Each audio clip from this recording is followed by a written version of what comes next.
Morning, everyone. We're going to call this meeting to order. Today is Monday, December 4th, 2023. We are at the Diamond Head Beach Resort.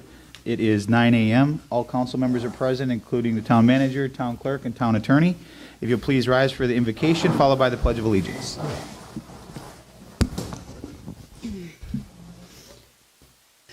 As we gather here to make decisions that affect our citizens and island, we ask you to lift your heads, open your eyes, and open your hearts. Our most serious duty is to look to the community we share, the examples we make, and the legacies we leave. That should be our greatest, most courageous, and noble intention. Amen. Amen.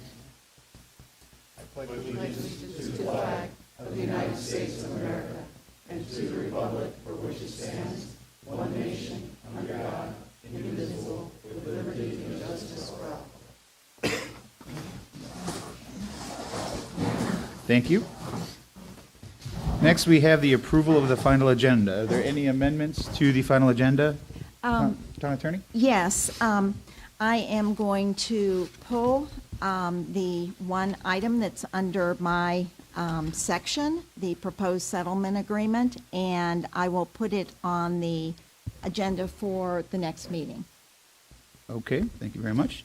Mayor, yes. Under the consent agenda, there's a special events permit for Santa and Mrs. Claus concert at Bayside Park, and it's also a bike ride on December 16th, 2023. I'd like to add that under consent. Also, I have 4 change orders, number 7, 8, 9, and 10, totaling $17,657 for the construction contract for C.E. Gleason Constructors at Bayside Community Center. I'd like to add those under consent as well, please. Bayside, Bay Oaks or Bayside? Bay Oaks, I'm sorry, Bay Oaks. Move to approve as amended. Oh, well, hold on a second. I'm sorry, John. One more. I would ask that we take item G off the suspension calendar as well, just for further discussion. Okay. And I'd like to pull D off of the consent agenda just for to illuminate the public. Okay. Move to approve as amended. There's a motion by Councilor Second. King, seconded by Vice Mayor Adderholt. Any further discussion? Amended agenda. All those in favor signify by saying aye. Aye. Opposed? Hearing none, the amended agenda is approved. Public comment. Madam Clerk? Jennifer Rusk.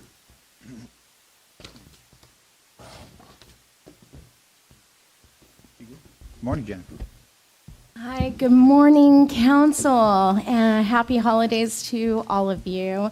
I'm here, my name is Jennifer Rusk, I'm a Fort Myers Beach resident, and I'm here to just kind of give you an update on, and I would have done it under Murph, but I just did it under public comment. I'm excited today. I'm meeting with our town manager and an FGCU student who is incredibly talented, who's going to help us with a kids' Fort Myers Beach activity book. Super excited about that. I wanted to let you all know. Then also I have a few other subjects as a resident that I'd like to make. One is, I live on Miramar Street. At the end of our street, we've got a big dumpster. I've had lots of residents come up to me and tell me, oh my gosh, it's overflowing. It needs to be, taken away and dumped, or something needs to be done. So if all of you could please, or someone look into that, I'd really appreciate it. That's already been addressed. I just let you know. It has been addressed. Yeah. Wonderful. Thank you.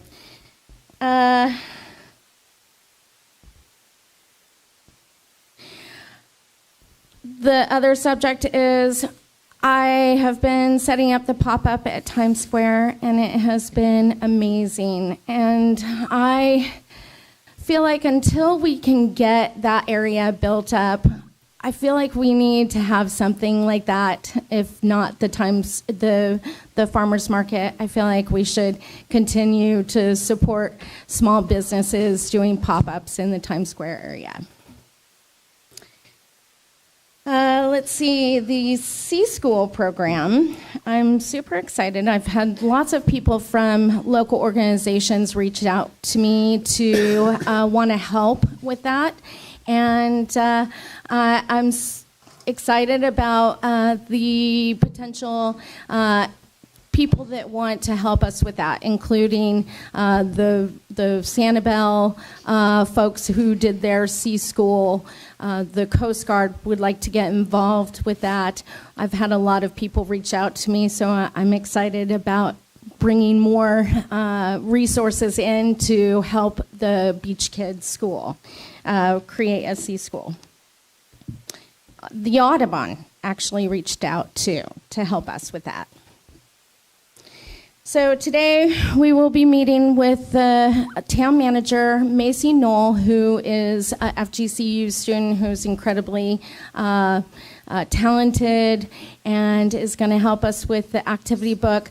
I'm asking so the MRF, Marine Environmental Resource Task Force, has some money for printing abilities to print out these activity books to get to our libraries, our schools, even reach out to other Lee County schools. So, it would be wonderful if anyone else is interested in helping us. I appreciate that. And I think that's it. Thank you so much, and happy holidays. Oh, one more thing. I do need help assisting me with somebody within staff to help me order supplies for the pop-up, such as waterproof stickers and other supplies that I need for the pop-up. So if I could get someone to help me with that, that would be much appreciated. Thank you again. Happy holidays, and thank you. Thanks. That's all I have signed up. Is there anyone else that would like to speak during public comment? Come on, Chris.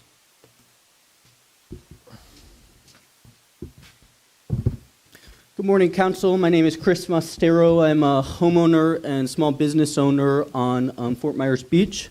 I just wanted to talk today about the post-disaster build-back policy, which you all are doing your first reading of today. Hold on, Chris, because that's a public hearing, do you want to speak? Do you want your comments to be included in to record for that? Yeah, probably. Then you'll want to speak. Okay. Is that correct? Yes. Yeah, you're going to want to speak during that. Okay, we'll do. Okay, thanks. Is there anyone else that would like to speak? Come on up, sir.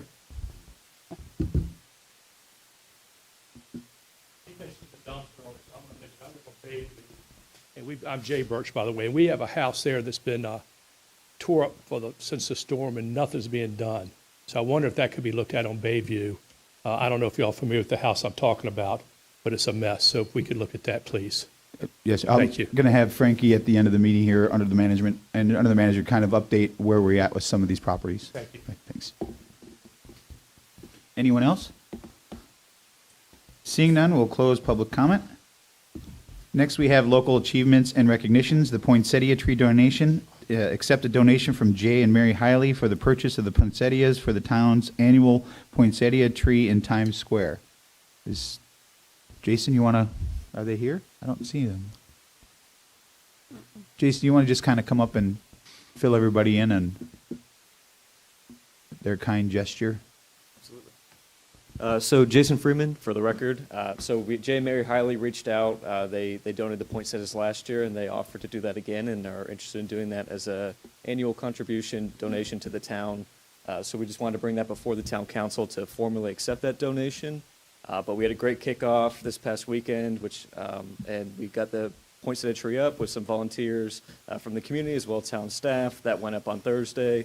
And then since then, it's been out there. We got some lights on it, and it's just a great community effort. I think it's been nonstop picture taking and everything down there. So it's a great thing to have back there in Times Square. So encourage everybody to go out and take a look at it. And thank you to the Hileys for sure. Thank you, Jason. Thank you. Is there a motion to accept the donation from Jay and Mary Hiley? So moved. A motion by Councilor Woodson, Second. second by Councilor Veach. Any discussion? Just thank you again to Jay and Mary. They've been very gracious last year, this year, and going forward. So thank you again. All those in favor signify by saying aye. Aye. Opposed? Hearing none, motion carries unanimously. Councilor King, you want to start us out? Yeah, I'd just like to recognize town staff for the hard work at the Christmas poinsettia star lighting. They all look very festive in their elf outfits. Big thank you to Santa Claus for making an appearance. That was great. Santa is especially great to watch with the children. That was just at times very touching. I was talking to a resident and her husband before it all began, And I mentioned that I had a long list this year for Santa Claus, and I hope his lap could hold up. She asked if I'd been naughty, and yeah. But when I made that face, she said, "Well, that's okay. You can ask for a variance." So I thought that was very clever and cute. I want to thank the Chamber on Saturday for letting us participate in the Christmas Boat Parade. That was the first one for Chris and I, and there were so many people, as my wife put it, and it was so wonderful to see, and it was very nice, and thank you. And then thanks also, again last night, for the Bayside Concert Series. A very fun evening again. That's it. All right. Vice Mayor Adderholt? I'd like to do both an achievement and a recognition this morning. As most folks know by now, the beach school will be opening tomorrow. There'll be a formal ceremony at 9 o'clock in front of the beach school, which the public is invited to. The public's also invited to come at 7:30 a.m. if you're brave and watch the kids. The kids are going to have a kind of a preschool program over at Bay Oaks, and the kids are going to literally march from the Bay Oaks facility over to the beach school at 7:30. And that'll be a very emotional time for the kids. It'll be the first time for the kids to get back into the school. And we're encouraging folks to come out and just kind of cheer the kids on as they walk from the Bay Oaks facility to the beach school. It'll really be a nice way to encourage the kids at I'm sure, a very, very emotional time for them, as well as the parents. The ceremony out front at 9 o'clock, there'll be a ribbon cutting. Armor Persons, who's the chair of the school board, who had a granddaughter who attended the beach school, and who has been very helpful to the school. The superintendent will be there. Our principal, Tracy Kohler, who's outstanding and a University of Wisconsin graduate, who's been tremendously helpful in getting our beach school back together. And then the PTO president and also a member of the ad hoc committee, Jenny Tardif, will be making remarks as well. I want to again recognize the beach parents. They are the reason that beach school is open and is opening and basically is saved. We had a great group of the beach parents on the ad hoc committee, including Jenny Tardif, John Koss, Patrick Van Ness, Monica Schmucker, who's also running for school board and would be, I'll just be shameless in my plug. If we really are trying to help the beach school, Monica's a great candidate who understands the importance of the beach school. Jackie Lisak is also on the ad hoc committee, very helpful. And again, to John's point, she did a great job on the boat parade this weekend, which was outstanding. Again, this is tomorrow, 7:30 for the kids walking from Bay Oaks to the beach school, and then 9 o'clock is the public ribbon cutting. So if we could come out and support the kids, that would be wonderful. Lastly, on my way to the town meeting this morning, I drove by the 7-Eleven on the south end to greet and welcome the general contractor crew who is there on time this morning, as they said they would be. And they've got a great crew. That particular crew, the general contracting crew, is going to be focusing on the store itself. 7-Eleven has a team of specialists that'll be focusing on the tanks. I welcomed them. I offered the assistance of the town and made sure everybody understood how thankful we were, but as well also is how important gas sales are on the resuming once again on the island, how important that is to the folks on the island, and they were very gracious. So we wish them well. So honk your horn when you go by the 7-Eleven. They're making progress. And again, the goal is for them to be open in early February. That's all I've got, Mr. Mayor. Thank you. Thank you. Councilor Woodson? Well, between John and Jim, I think they covered everything. So I'm just going to say happy holidays to everybody, the start of the season. Councilor Veach? Yeah, I kind of in the same boat, but one thing I'll say that no one's mentioned is that today is my mother-in-law's 97th birthday. Oh, congratulations. Happy birthday. Is that it? That's it. I love it. Most of the stuff I have is been said already, with the exception of one. As a reminder, this Friday, the 8th, and Saturday, the 9th, is the Christmas Tree Festival for the Women's Club. On Friday, the tree auction, VIP, and live music are on Friday. The auction vendor market during the day, and then on Saturday night is the chili competition, where this year they'll be offering cash prizes. So all of you that enjoy being in second place, please come out and enjoy the chili tasting. I think the winner also gets a green jacket that I could tell you does not fit people that shop at skinny stores. With that, that's all we have for that. Advisory Committee items and report. I believe we got Murph here. Go ahead, Steve, come on up.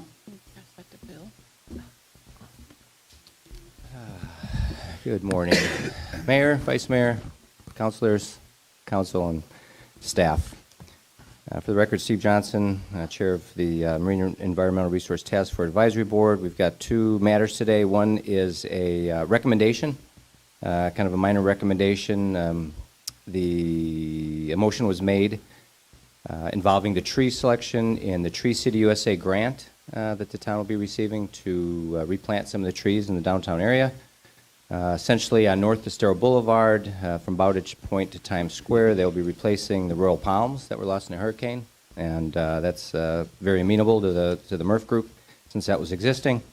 The second portion was on Old San Carlos Boulevard, where some coconut palms didn't fare well during the hurricane, and the motion was to actually replace those with sable palms versus coconut palms to achieve uniformity downtown with Bayside Park. And that wouldn't be replace them all, just the ones that have been damaged, and as time allows, replace them as they die. So that's the recommendation from Murph. And also on the agenda for Murph is just a quick overview of the initiative guidance report that we like to review with you. So it's transparent on what Murph is working on. The initiatives, this was sent, I guess, yesterday, and you have a copy of it in front of you today. Instead of going through item by item, maybe is it more expedient to just bring up any issues that you might have on this, or would you like me to just briefly touch on each of these? Yeah, why don't you just go through and briefly touch on each one? Perfect. So the first three, you think, are all essentially legislation to be codified, and those have all been tabled due to the Section 14 of Senate Bill 250, which disallows more restrictive language in legislation. So those three have been tabled until potentially there's a repeal of that Senate bill.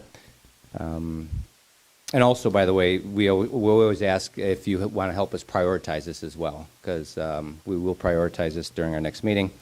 But we have beach school cooperation. Next steps there is to meet with the administration and determine the scope of the cooperation.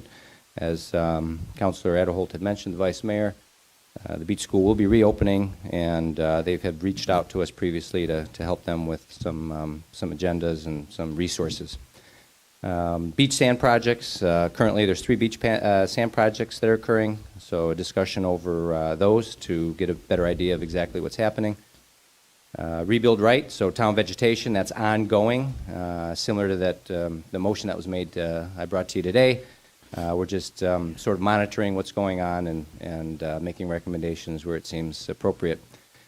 Rebuild right mangrove protections, that's just a discussion that we haven't begun, but another way maybe to look how we can continue to protect the mangroves on the island during the rebuild. Rebuild right beach obstructions with the managed beach zone program with the beach renourishment. Murph feels like there's opportunities there to get rid of noncompliances for beachfront property owners that have materials on the beach. We also have the EC zone protections. So is there anything we can possibly do to continue to prevent this, construction in this environmentally critical zone, which serves as a buffer to development to the beach? Beach raking and grooming compliance, really just haven't started that, but a review of what exactly is currently the ordinance and what's involved with compliance. Compromised wastewater lines. We had brought we had brought this issue to you earlier, and it's come up again. As actually, I talked to my local plumber who was doing some of the plumbing. He's an island business, and he said just almost every single one of the waste pipes that he's inspected is percolated and degraded if it's cast iron. So that would mean that sewage is leaking into the soil and into the groundwater. So that's something that we'd like to investigate a little bit more and potentially look at some other municipalities and how they've dealt with it, specifically maybe Key West, who had a real problem with that a number of years ago. Private sand placement for temporary berm sea turtle nesting season. This is something that was brought up by a new member, where there's a potential for, is there in fact a potential for a 501c3 to provide privately placed sand on the beach on a seasonal basis. So investigate that. Beach renourishment easements. Another member had brought up maybe a discussion to determine whether or not there could be a decrease in the duration of the easements for beach renourishment purposes. And last but not least, prop guards, which has been on the agenda before, to investigate whether there's any new information coming on that initiative.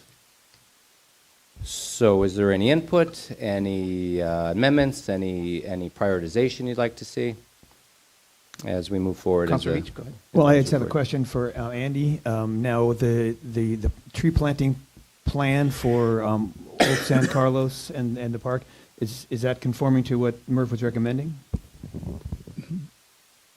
I would imagine so. We were not sure what we were going to put back on Old San Carlos. I think going down north of Stero, that matches exactly. I know coconut palms are not the most popular palm to plant, so I would imagine so. I haven't been part of the tree discussions prior to this. I wasn't even sure there was application that was being submitted. Has it already been approved, or is it something that's being submitted? My understanding is it has not been submitted yet. Okay. Yeah, based on staff liaison's information. Yeah, I don't see any. I don't know if any of you have any issues with it, but it looks like it's fine. Could I just ask an additional question on that? And Steve, feel free to comment on this as well. Some of the residents along North Estero have done some beautiful work themselves along the boulevard there. Is that something the town is working with folks on? I know they came out and painted the fire extinguishers, the fire hydrants, and did some other things. But is that a model potentially where people could adopt part of Estero? And have you guys looked at that? What do you think in terms of how the town could partner with, and Steve too? I mean, if we could partner with our residents, if people want to adopt a part of Estero Boulevard for their area and beautify it, and and put native plants in and have it look nice. Because even before the storm, I mean, I know we planted some vegetation there, but it was looking kind of grim. So any thoughts on that? I'll jump in. If I remember correctly, previous council, there was a discussion about allowing landowners to do kind of their own thing, work with the town in there, and at the time it didn't pass. Maybe we need to relook at that, because I think seeing what you're talking about, it's pretty powerful to see some of the things that people are doing, and it really cleans it up as a port of just everything looks exactly the same. Mm-hmm. I certainly changed my mind. In the community I came from, that you could adopt a certain section, and then there'd be certain guidelines for the adoption process, and people donate their time. And quite honestly, if a business wants to adopt it, they get a little bit of signage in the boulevard. As long as it's done tastefully, could really be a nice way to beautify Estero. Just thinking out loud. Great. Good. Yep, that's an item we can bring up. I think if people do want to do their own thing, because I know there's some people who really do a great job, and there's other people who just want minimum maintenance rock. It's vacation rental. They want to have as low expenses as possible. So I think it'd be good to do it. I'd be good to encourage people. But I think having somebody like a Murph or somebody in the loop to consult with people to tell them what works and what may be detrimental. Yeah, I think there should be like a best practices or some kind of guideline or whatever that. Well, that may be a thing. Maybe we could ask Murph to come up with the best practices. Yeah, I like that. That they and the garden club and whoever else wants to participate. The Native in Plant Society. Mm-hmm. So really beautification. Individual. Yeah, I think it's really neat when you see how creative people can get. We learned from the signs, the street signs, and people can get really creative and have I am not a green thumb, so I'm glad I don't have any Estero Boulevard property. You wouldn't want me putting things out there because, as my wife will tell you, it wouldn't turn out well. But I certainly think it's a great idea. Yeah, there's in a different group actually, somebody brought up the idea of actual planters. So you individualize planters. So with art, whatever it might be, and you plant some kind of native flowers or whatever it might be in, but those could be scattered through town properties, through neighborhoods, things like that. So, and I'll just kind of comment the feedback that I got from my my gardening wife is that a lot of the planters, they require a lot more maintenance because they need more watering. Mm-hmm. And then if you look at a lot of the planters that put in 2-3 years, they're kind of falling apart. So I think in the ground is a really good thing because you put native in the ground, it'll last. Okay, well we'll just put a knife through that one. Counts. Very good. Anything else? Anything else for Council? Steve? I think I would just mention a lot of these are good, but just of course, you realize you're kind of hamstrung by the that Senate Bill 250. So looking at the LDC and all that, and maybe making recommendations for future modifications may work, depending on what the modifications are. If they're not more restrictive, right, then they can be allowed. Right. Well, those are the top three are the only ones that really would even involve codification anyway, that are ordinance driven. And Steve, it's, just so people who are listening and may want to participate and contribute to this, what the school's trying to do is develop like a specialized environmental school that can be maybe a water quality school and have certain science piece to it, and then that gives them a certain designation, and then it would potentially draw kids from other areas around Southwest Florida, and could really help boost our numbers. Is that a fair? Yeah, not unlike Yep. Sanibel C School. Yep, there you go. Essentially, right. So, the first steps obviously are to get the resources and the program and the NGOs and the nonprofits and their resources and their materials. So that's, but again, we need to understand exactly what the administration wants. And you mentioned Sanibel C School. Talk a little, just tell people what that is. Well, that's as best of my knowledge. It's a school on Sanibel, and is it a charter school, magnet school? I think is it a magnet? Magnet school? Yeah, I'm not sure I understand the differentiation between the two, but it has a curriculum of nature, environmental conservation, for the most part. I think it goes through obviously all the other disciplines and all the other, math and those types of things, but it really highlights conservation and participation in the natural world, especially the marine environment. And it's got a science aspect to it, and it really does draw kids, and because a lot of kids are interested in that, just like George Costanza, everybody wants to be a marine biologist. Right? That's right. Yeah. So they put a golf ball into a porpoise's blowhole, right? Yeah. And so another thing too here, the compromised wastewater lines. So Andy and Frankie, are there any potential grants that we could use to go and inspect people's wastewater lines to look for areas that are leaking? I assume it's very much tied to the neighborhood, because I know my house had PVC for some time. Right. Yeah. Same with us. If you've had it upgraded over any time, it's been PVC. But I think there's a lot of community, a lot of neighborhoods per se. I mean, the one that a previous MRF member had brought in was the Williams Drive area, Randy Lane area. There was 4 cases of his neighbors that all came up, all had them scoped, and all of them were needed to be replaced. Yeah. So I wonder if maybe there's some grant we could. As far as the waste lines are concerned, they're dictated and mandated by the county, so that's kind of out of our purview, per se. There are grants out there, though, to answer your question. Yes, sir. I don't know how involved the town would like to pursue that, since it is basically a county service. Well, it's the property owner's responsibility to get the wastewater down to the county system. Down right? to the junction, yes, sir. And a lot of this, the problem I understand, is actually on private property. Mm-hmm. And so that's where kind of the grant money, maybe people, no one out there, I think, that's rebuilding is looking for an additional expense right now. But if someone we could help alleviate that with a grant, that would probably be more appetizing. I wonder too, Councilor Veach, if the county wastewater folks could. A lot of water companies around the country are doing trying to replace lead service lines, and there's all kinds of programs to help homeowners along the way. I wonder if our county wastewater folks could maybe figure out, maybe they've got a plan to help distressed areas that are. I mean, by at least checking with the county to see what they might be able to do. Definitely will make that contact and report back. Yes, sir. That'd be great. Thanks. Yeah, I think there's programs septic to sewer that are sponsored by the state and things like that. So this is not unlike that, I would say. DEP. Right. Yeah. Exactly. So How leaky does your wastewater pipe have to be before it's considered a septic tank? you're asking the wrong guy. I don't know. All set? All right. Thank you, sir. All right. Thank you, Mayor. We also have the Historic Society here. Come on up. Got an old face in the crowd, too. Ouch. Ouch. Well, I didn't mean it that way. Yeah. I mean, a face from the past. A face from the past. Sorry. No birthday since I was here last. Simply youngster on the panel. Yeah. Keith Wilkins, Pensacola, Florida.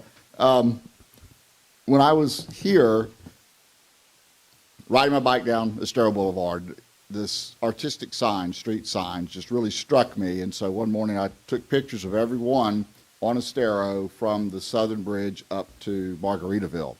And out of those, I thought I'd do something creative with them, which I don't have any creative bones in my body. But I thought a coffee table book or something like that. I talked to a friend of mine who has a printing publishing company, and he said, that's a pretty big undertaking. He suggested coasters, make coasters. So out of those probably 75 signed pictures that I have, my wife and I picked out 12, and for various reasons, and compromised on them, which doesn't always happen. But anyway, compromised on those. So I have 12 that we took to the card company. It's Legacy Printing Company out of Clinton, Massachusetts. And so Charlie, or Carlos Janso is his name, presented me with this as a proof sheet. And I brought this down, I showed it around some people, I sent it to you guys. And then actually Jane Plummer recommended, she said, I want that as a poster. You know, I don't care about the coasters, I want this as a poster. So in addition to about 850 of these, then I was also looking for a not-for-profit here on the island that could benefit from these as a donation to then print or to sell and generate some funds for them. So the Historical Society came to bear and was recommended to me, and I thought, well, that's great, and it also jives, I think, with some initiatives that Ellie has going on right now. Anyway, so the photographs were mine, open to criticism. Or not. Or not. Yeah, yeah. And Scanner? oh, the Scanner. Is that a thing? Yep. Is that a thing? Lots changed. I didn't know that. Other way. I didn't know that. I just said it here. Yep, there you go. Okay. Cool. And these are made out of the card company that Charlie has also rebinds books. So these are made out of recycled book covers, hardbacks with cork on the bottom and the picture on the top. And so I have these for guys as samples. There's 12 of them. Thank you. Got 4 each here. Thank you, Keith. And Thank you. Thank you. if you can donate anything back to this store, No pressure. On record. No. And you could also play Dirty Santa with those because it's a mix and match. So if there's one you want that another counselor has, just work it out.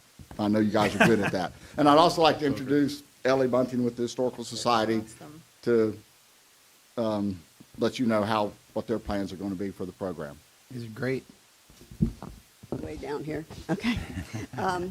Yeah, when he called, I was just thrilled because we had been talking about doing something with his signs anyway. I think Jesse had talked to somebody on the council about when it's all said and done, if they come down, what are we going to do with them? And we would love to have them at the cottage. We've got some that were left back there, I guess, that they were working on, and we brought them inside. So we'd love to be able to display them in the future. We are in a big fundraising campaign right now. The 2 buildings came through pretty well compared to other people, but there were 7 feet of water in each of them. The 1921 cottage actually came out better than the 1960 cottage. The dade pine and the cypress did not let the water come through, so we didn't really have a mold problem. It dried out.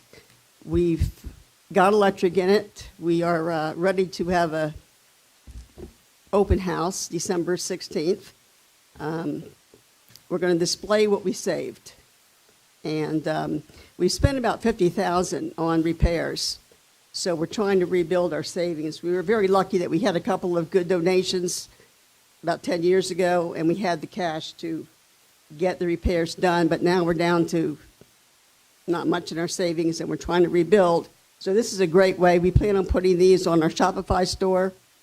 We're going to talk to some retailers and see if we can sell them at different places on the island. And we also have a book coming out, The Lost Icons, which kind of talks about the history of all of the historic sites that are gone. So this is all part of that. We hope to raise at least some of the $50,000 that we've already spent. I think this is great. I want to be the first to donate mine back to you. I'll be happy to purchase one, like everyone else. Hopefully we can work with them to get this on our, something tells me you're going to need more.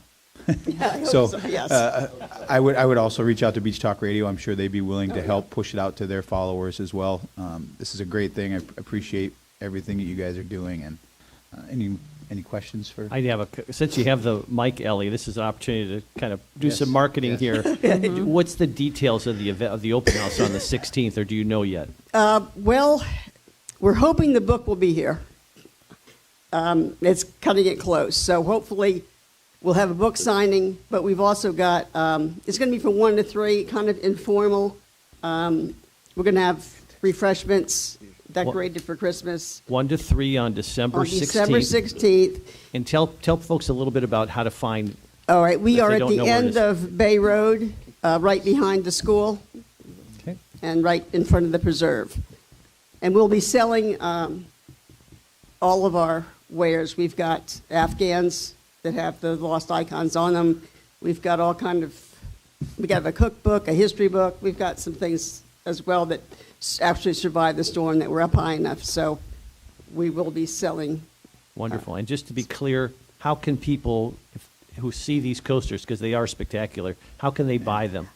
We have a Shopify store, and I can. What does that mean, and how do you find it? It's it's an online store, so you can go. I haven't put these on there yet because we haven't priced them or anything, but you'll be able to go on the store, order it, pay for it, and then you can either pick it up. We'll find out where you can pick it up, or we can send it to you. So it can all be done electronically. Wonderful. And will the posters be for sale as well then? Yes. Excellent, because it's very cool. That's what I want. I want the posters. So when you go live on your site, if you just send some message out with a link to council@fmbgov.com, so we have that, and then we can. I will. Help promote it too. And I'll let Ed know, and he can push it out as well. And we do have a website. It's just Estero-Island-Historic-Society.com. So we'll put it on there, and there's a link on that site to the Shopify store. That's great. Just a couple quick things. One, I didn't know your name was Keith Lee, and two, you might want to look. Your address is on the back of the coaster. I mean, I know you're a social person. I just didn't know if you want people to. You have one heck of a. Only on y'all. Oh, it is. Oh, okay. Only on y'all. I Do you wasn't sure. accept visitors overnight, or? If you drive the 9 hours, I'm sure he'll put you up. But mine doesn't have an address. You trying to tell me something there, Keith? I think I ran out of those free little stickers I got from whoever that was. Two things I'd like to point out that I forgot was what inspired this was I think the signs, to me, they really exemplified. Pull your mic up, Keith. Yeah. I'm sorry. The signs really exemplified to me the resiliency of the community to see those start popping up. I think this was February or so when I took these. So that's what struck me was how resilient the people on the streets were, the artists that did that. And one of the coasters is of the group of artists. And then also just kind of the hope to the future. So that struck me to call the initiative Signs of Hope. And whatever grows out of this will be Signs of Hope. Like I say, there's about 75. These are 12. If they sell like hotcakes, these can be replenished, and we can also expand the collection to the rest of them. So if somebody has a street that's not here and say, "Would you? I want my street," I've probably got a picture of it, and we can do that. The other point I wanted to make was Charlie's company, Legacy Printing, donated their work here also, actually manufacturing those. So I didn't want that to be lost because it didn't cost me anything to take the pictures on my cell phone, but they actually had manufacturing costs that Charlie donated also. Thanks. If you can get their information to staff so we can get a letter to them thanking them for their contribution, that would be great. Great. Sure will. Are there any other questions for Ellie? Keith, don't run off yet. Since you're here, I'm going to ask a quick question, if council will allow me to proceed out of order for just a quick second since he's here. Without objection. I didn't know he was going to be here. So he has been working with us, with the town. His contract has since expired, but he's been working in the background with canal dredging. And it was something that I was going to bring up under a council member item, but since you're here, Keith, if you wouldn't mind, just kind of giving us an overview, because I want to talk about it under our council member items, because I know the deadline's coming up to try to do something about it. So could you just give us a quick overview of what it is that you sent us in November, so that when I talk about it at the end, I'm not fumbling over my feet? Okay, sure. Again, all of this is determined by the political acceptability of a special assessment for canals, and that may kill it right there, but you can kind of take temperature of the community and see, are they receptive to a special assessment for canal Go up front? 10,000 foot, set the table first. Okay, Yeah. okay, I'm sorry. Yeah. 2005, I think it was, Chad, the town did a canal study for dredging, and it didn't go anywhere. It was a great study, good engineering, good science behind it, good surveying, but it didn't go anywhere because of the cost at the time. I don't know what that cost was, but it was going to be expensive, and there was some pushback on the assessment. In the next 20 years, the canals have filled in more, and it's a worse situation. Your staff has gone out and served with their engineering firm, have gone out and surveyed the canals again, and they have that bathymetry of all 37 canals and their little ancillary sections of those canals. So that data has been collected and is in-house. So what do you do with that? And is it acceptable, is it not? There's a whole menagerie of different types of scenarios of who owns the canal, what types of properties, sizes of properties, commercial or residential, private canal, public canal, a little bit of both. So there's a lot of different scenarios there to work through. We've received a proposal from a firm to come in and try to flesh all this together and work up what the real costs are going to be and methodology to roll out a special assessment. The first step of that special assessment is for council to issue a resolution of intent to the tax collector and the property appraiser, which is due, I think, by December 31st, essentially. Probably more like January 12th, but it's due to them early. Steve, Keith, before you get too deep in all that, explain what people would get for their tax dollars. Okay. Yeah. It would be as long as council kept the special assessment in place, and typically these are running on 20, 30-year cycles, they would get dredging of their canals to either a 5.5, 7.5 foot depth, whatever that design depth is determined to be, and maintenance of that for the period of the assessment. Council could enact the assessment for 20 years, for 30 years, so it would have a definite end date. And that assessment would pay back a bond that the town would draw first, so the work could kick off in 2024, as an example. So that's what they would get, is a maintained depth and access in their canals. And theoretically, that's great for property values too, because bigger boats, bigger houses, And I'm guessing docks. there's the economies of scale there. You hire one firm that handles it, and it's cheaper because you've got one firm that's doing 30 canals versus individual firms piecemealing it. Is that Correct, right? Yeah. correct. Also what that does is now the canals are engineered and have a baseline just like the beach. So if you do have another storm event and they fill with sand, that's FEMA eligible to come in and clean the canals out, whereas right now they're not. And they weren't because we had not had a system in place. Correct. Yep. Correct. So that's there's two benefits there for the town and for the residents. I feel like I'm leaving something else out. I'll go into I interrupted you on the process now. Okay, I'm sorry. So yes, that letter of a resolution of intent would go into the tax collector and the property appraiser by that date. That makes you eligible for the 2024 tax cycle. If you miss that date and decide you want to do this next year, then it puts you into 2025. And if we make application for that date, it's not binding, correct? We can always change our minds based Correct, upon I'm sorry. the public Yeah, input that we that's get. a very important point. This is a non-binding resolution of council. We're looking into it. Just informing the tax collector we're looking into this, and we'll let you know, basically. So there's no commitment at that point. And just lastly, if you've done your research, and I don't want to put you on the spot because I'm sure it's going to be a tremendous range here, but do you have any idea what somebody who lives on the canal, just a residential homeowner who lives on a canal, just ballpark what they would pay annually for this service? Very early, and Chad will probably Where is Chad?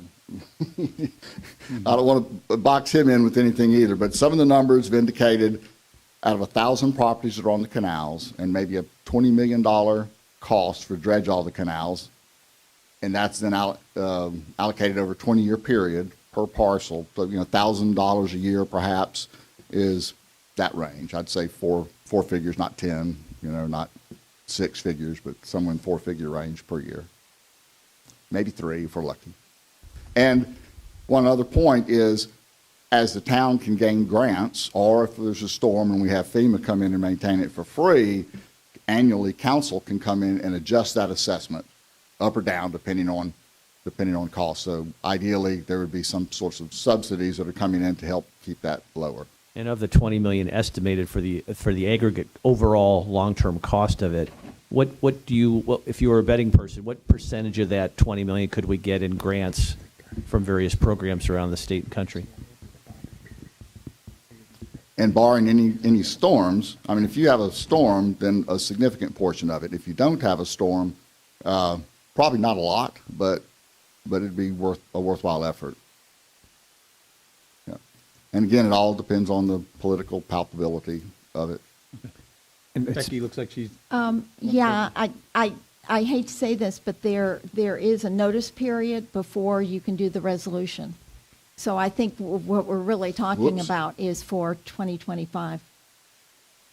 Well, that's why I was going to bring it up at the end. If it's something that we could notice and get, if there's a will of the council that wants to move forward with the intent, is it something that we could get on the next council before the end of the year to meet the deadline at our final meeting for the year? That's the problem. Then the statutory notice period, I believe, I think it's 60 days. For a resolution of intent?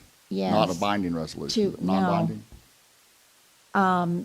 I will do the appropriate research and get back with you. And if y'all are interested in putting it on the next agenda, if there is a problem with that, we won't do it. If there isn't a problem with that, if that's your will. Okay, we'll discuss it You can do it. at the end. I just wanted to Okay.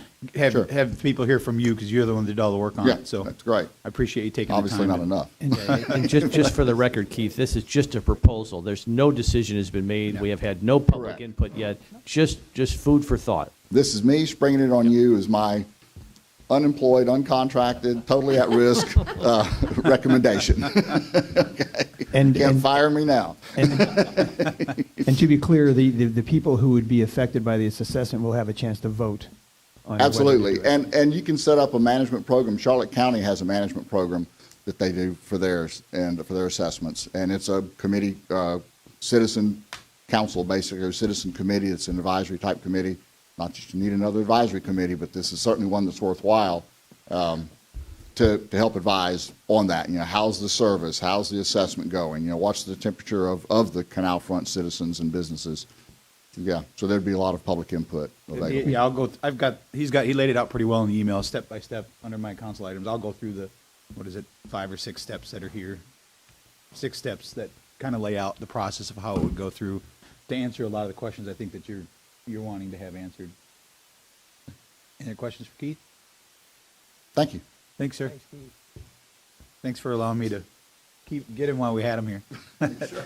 It's always Good luck boat shopping. Thanks a lot. I appreciate that. Thanks, y'all. And you. Thank you. Thanks, Keith. Next, we have approval of the minutes, the town council from the November 20th, 2023. Is there a motion to approve the minutes? So moved. And a motion from Counselor King, Second. seconded by Counselor Veach. Any discussion? All those in favor signify by saying aye. Aye. Opposed? Hearing none, minutes are approved. Consent agenda, the first item that was pulled by Counselor Veach is item D. Counselor Veach? Yeah, I just want to really have staff explain this, because I think what a lot of people in the public don't understand is that all the difficulties you have with FEMA and with your insurance and with this, the town has even more of that.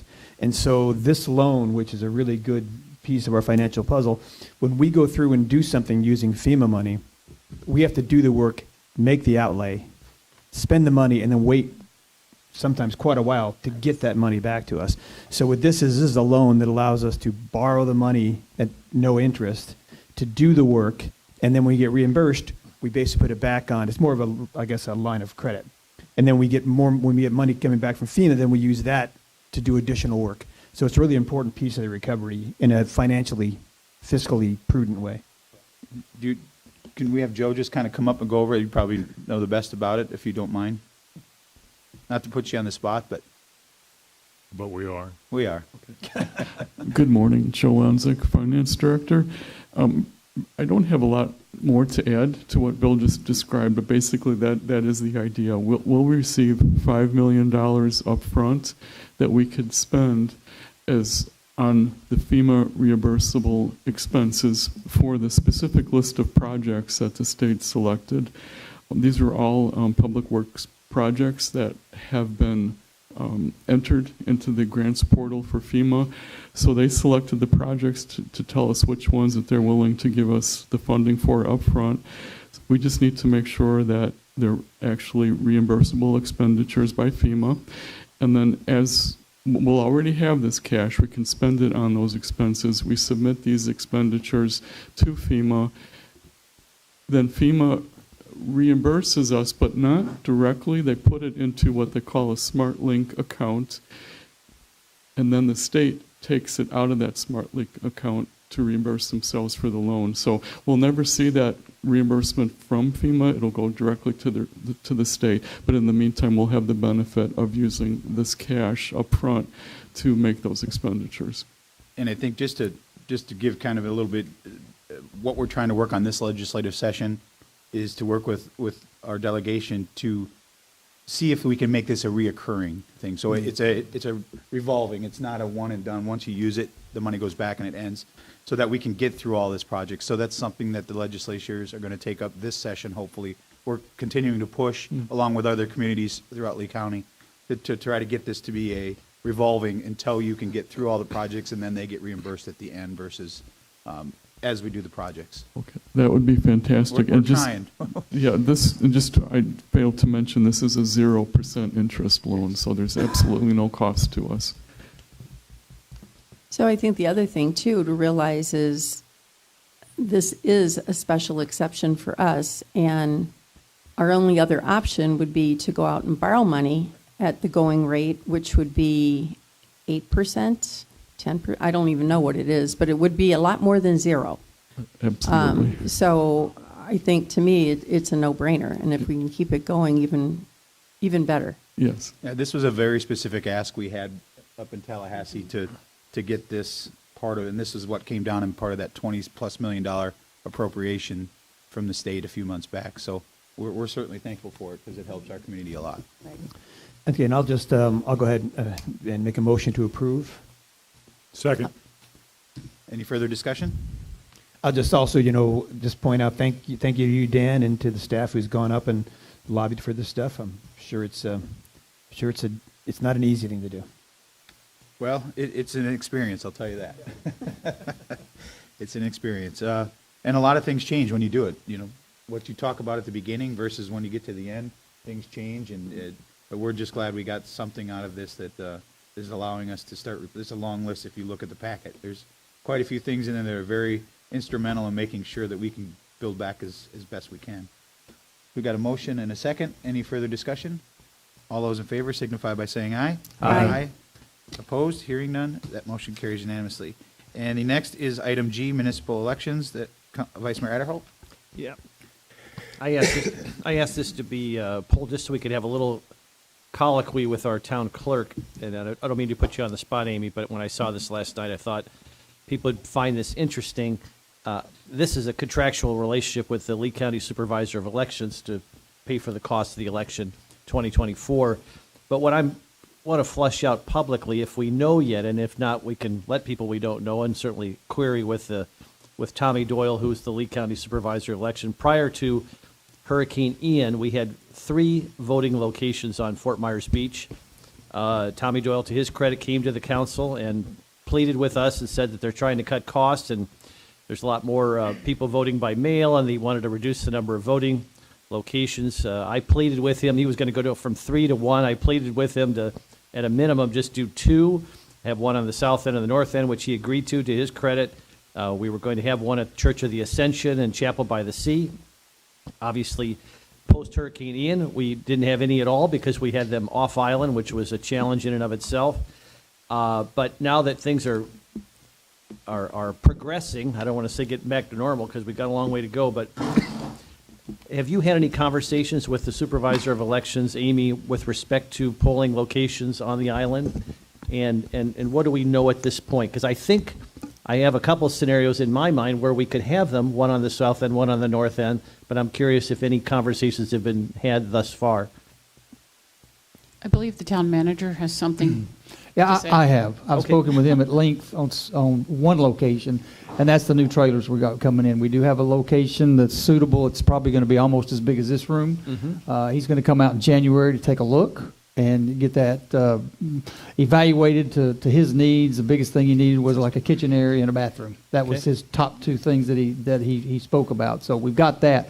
I haven't spoken to him about any other location. That was just the one that he asked me about. I appreciate that, and I would just challenge everyone to be thinking about a location on the south end, because on election day, just one polling location, it's a presidential cycle, could have a lot of people out, and especially with traffic and other challenges, to spread it to two locations, one south, one north, that would be, in a perfect world, which we don't live in, that would be great. And we will continue those conversations. I'll give him a call after this and this week and talk to him a little bit about that. That's great. Thank you very much. Any other questions? No further questions. I'd move approval of item G. Got a motion by Vice Mayor Adderholt, Second. seconded by Councilor King. Any further discussion?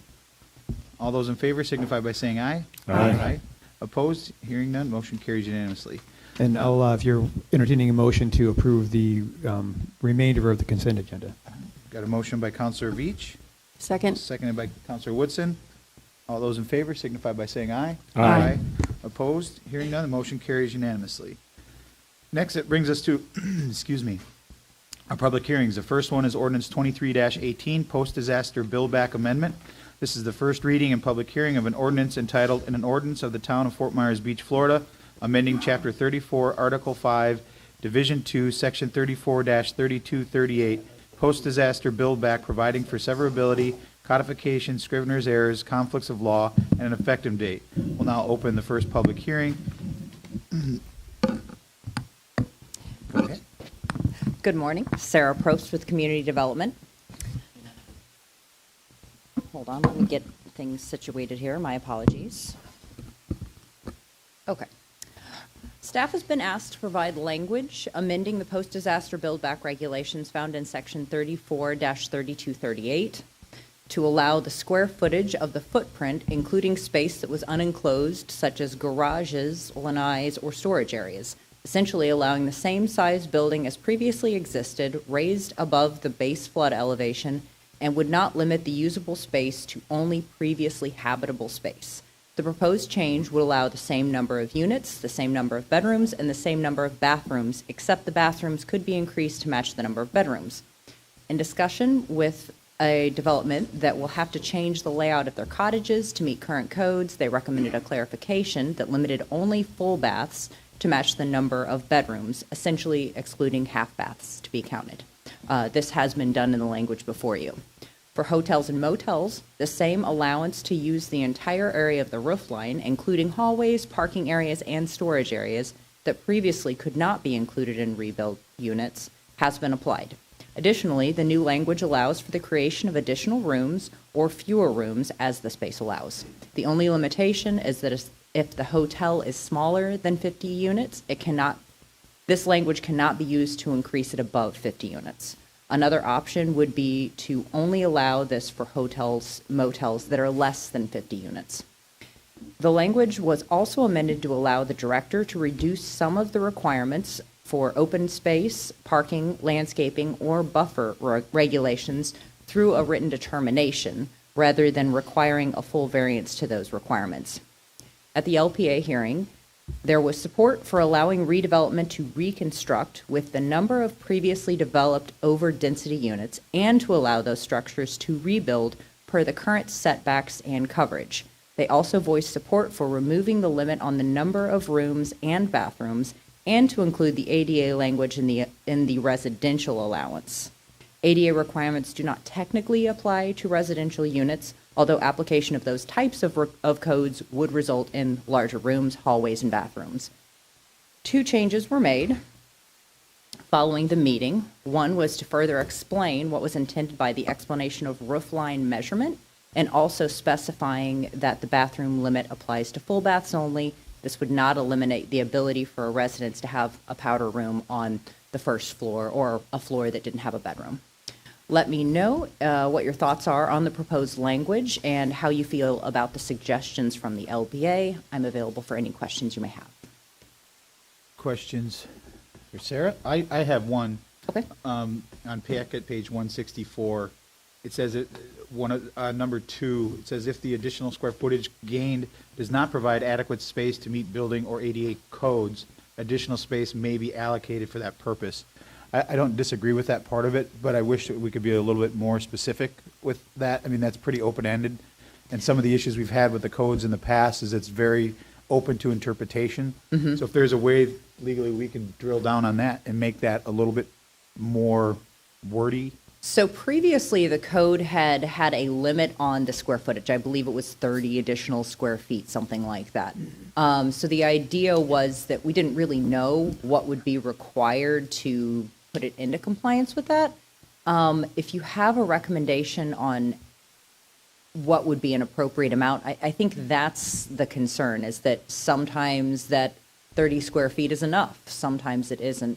And if we just want to say ADA, then that's to allow like the turnaround for a wheelchair or any handicap features that may need to be provided.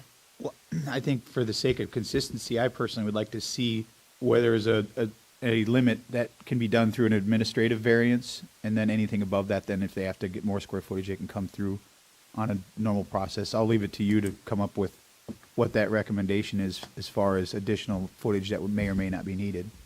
Just trying to make it as clear as possible for those that are going to have to go through the process Mhm. to understand exactly what they can do by right and what they may need to come in and ask for a variance for. And I don't want to get in the way of your note-taking there.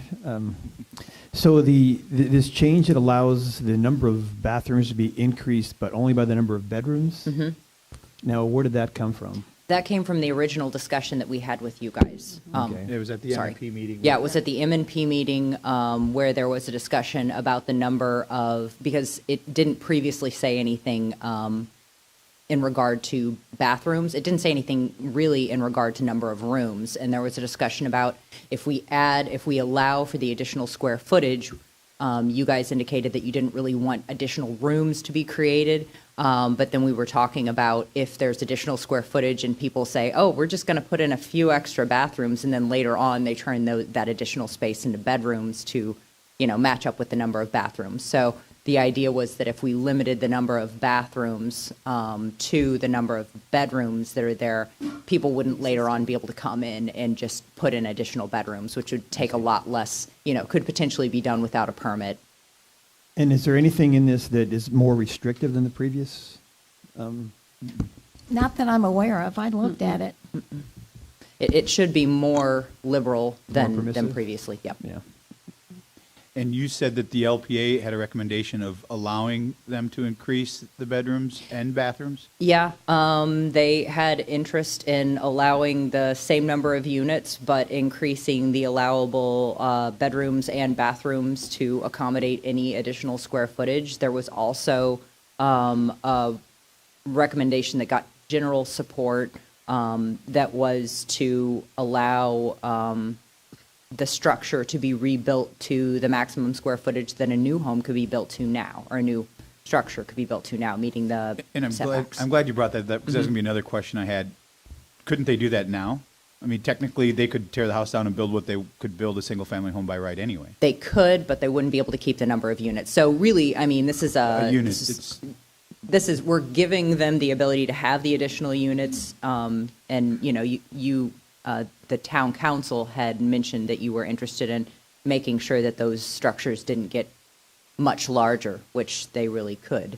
So, there's a carrot and stick there. The carrot is you're giving them those additional units, but you're maintaining the same square footage. But they'll be allowed, actually, the buildings will be more square footage than what they had before because of the way Yeah, but it's the it's- same size building, but kind Just- of raised up a floor. Right. So it's providing them an avenue of something that they did not have before the storm. Yes, that is correct. And then there's always still an avenue to do more than what they could do by right, should they choose to do that. Yeah, I mean, prior to the storm, people could develop through the RPD process and rezone the property, maintaining the same number of units, and several people came through requesting that and got additional square footage. I don't think any of them got additional units, but did get more square footage. Okay. Any other questions for Sarah? Just curious, I remember the LPA hearing, but I can't remember. Did they take a formal vote on this? And I think it was unanimous, wasn't it? Yes, there was a formal vote that they wanted to recommend it move forward, and their request was that their recommendations be brought forward. The way we've typically done this is we haven't made the changes that the LPA requested if they were not in alignment with the requests of the town council. And the requests that the LPA had at their meeting were not in line with what you had previously asked for. So what I brought you is the language with modifications that weren't sort of against what you had previously said, but mentioning the items that they were interested in seeing, if that makes sense. But there was unanimity of thought with respect to the LP, with respect to this particular provision, correct? Yes. Yep, thank you. Mm-hmm. So I have a question. So I know we're going to be meeting with the LPA on the 19th on the development by deviations. So how does this set up against the build, so you have post-disaster build back and then development by deviation, and how does this square off with each other? I would say that they're two very separate processes. The post-disaster build back allows them to rebuild, and it's an administrative process fully. They do not have to come into you to do any sort of rezoning or get an agreement with the town. It's allowed by right if they meet the intent and the requirements of the code. And the development by deviation has not been decided yet, but that'll be a totally separate process. Yes. Yeah. I couldn't tell you exactly how it's going to flesh out, but yeah, it will be a different process. So when you were talking about what the LPA approved, was that including the other things you mentioned about allowing them to go to the square footage that they would be allowed if they redeveloped without the post-disaster build back, but have the density from the post-disaster build back? So they're a recommending body, so they don't truly approve anything. They recommended that this move forward. So it moved forward as the language that you see before you. Like I said, I made the modifications that they recommended, but the specific requests that they said they were in favor of, several of them were not in alignment with what you had previously asked. So they're referenced in the staff report, but those changes have not been made to the text. They wanted to move the text forward, though, but asked the council consider going further. So of the 5 recommendations that you have under the LPA discussion, only the 2 at the end were the ones that you've included into the... Yes, because I didn't feel like they... aligned with what the discussion was. Exactly. And so kind of to be clear, I mean, both the disaster build back provisions are intended to allow people to be grandfathered in with the density they had before the storm. Yes. Even if the current zoning does not allow it. Yes. Any other questions for Sarah? All right, may have questions later. We're going to open it up for public comment. Chris?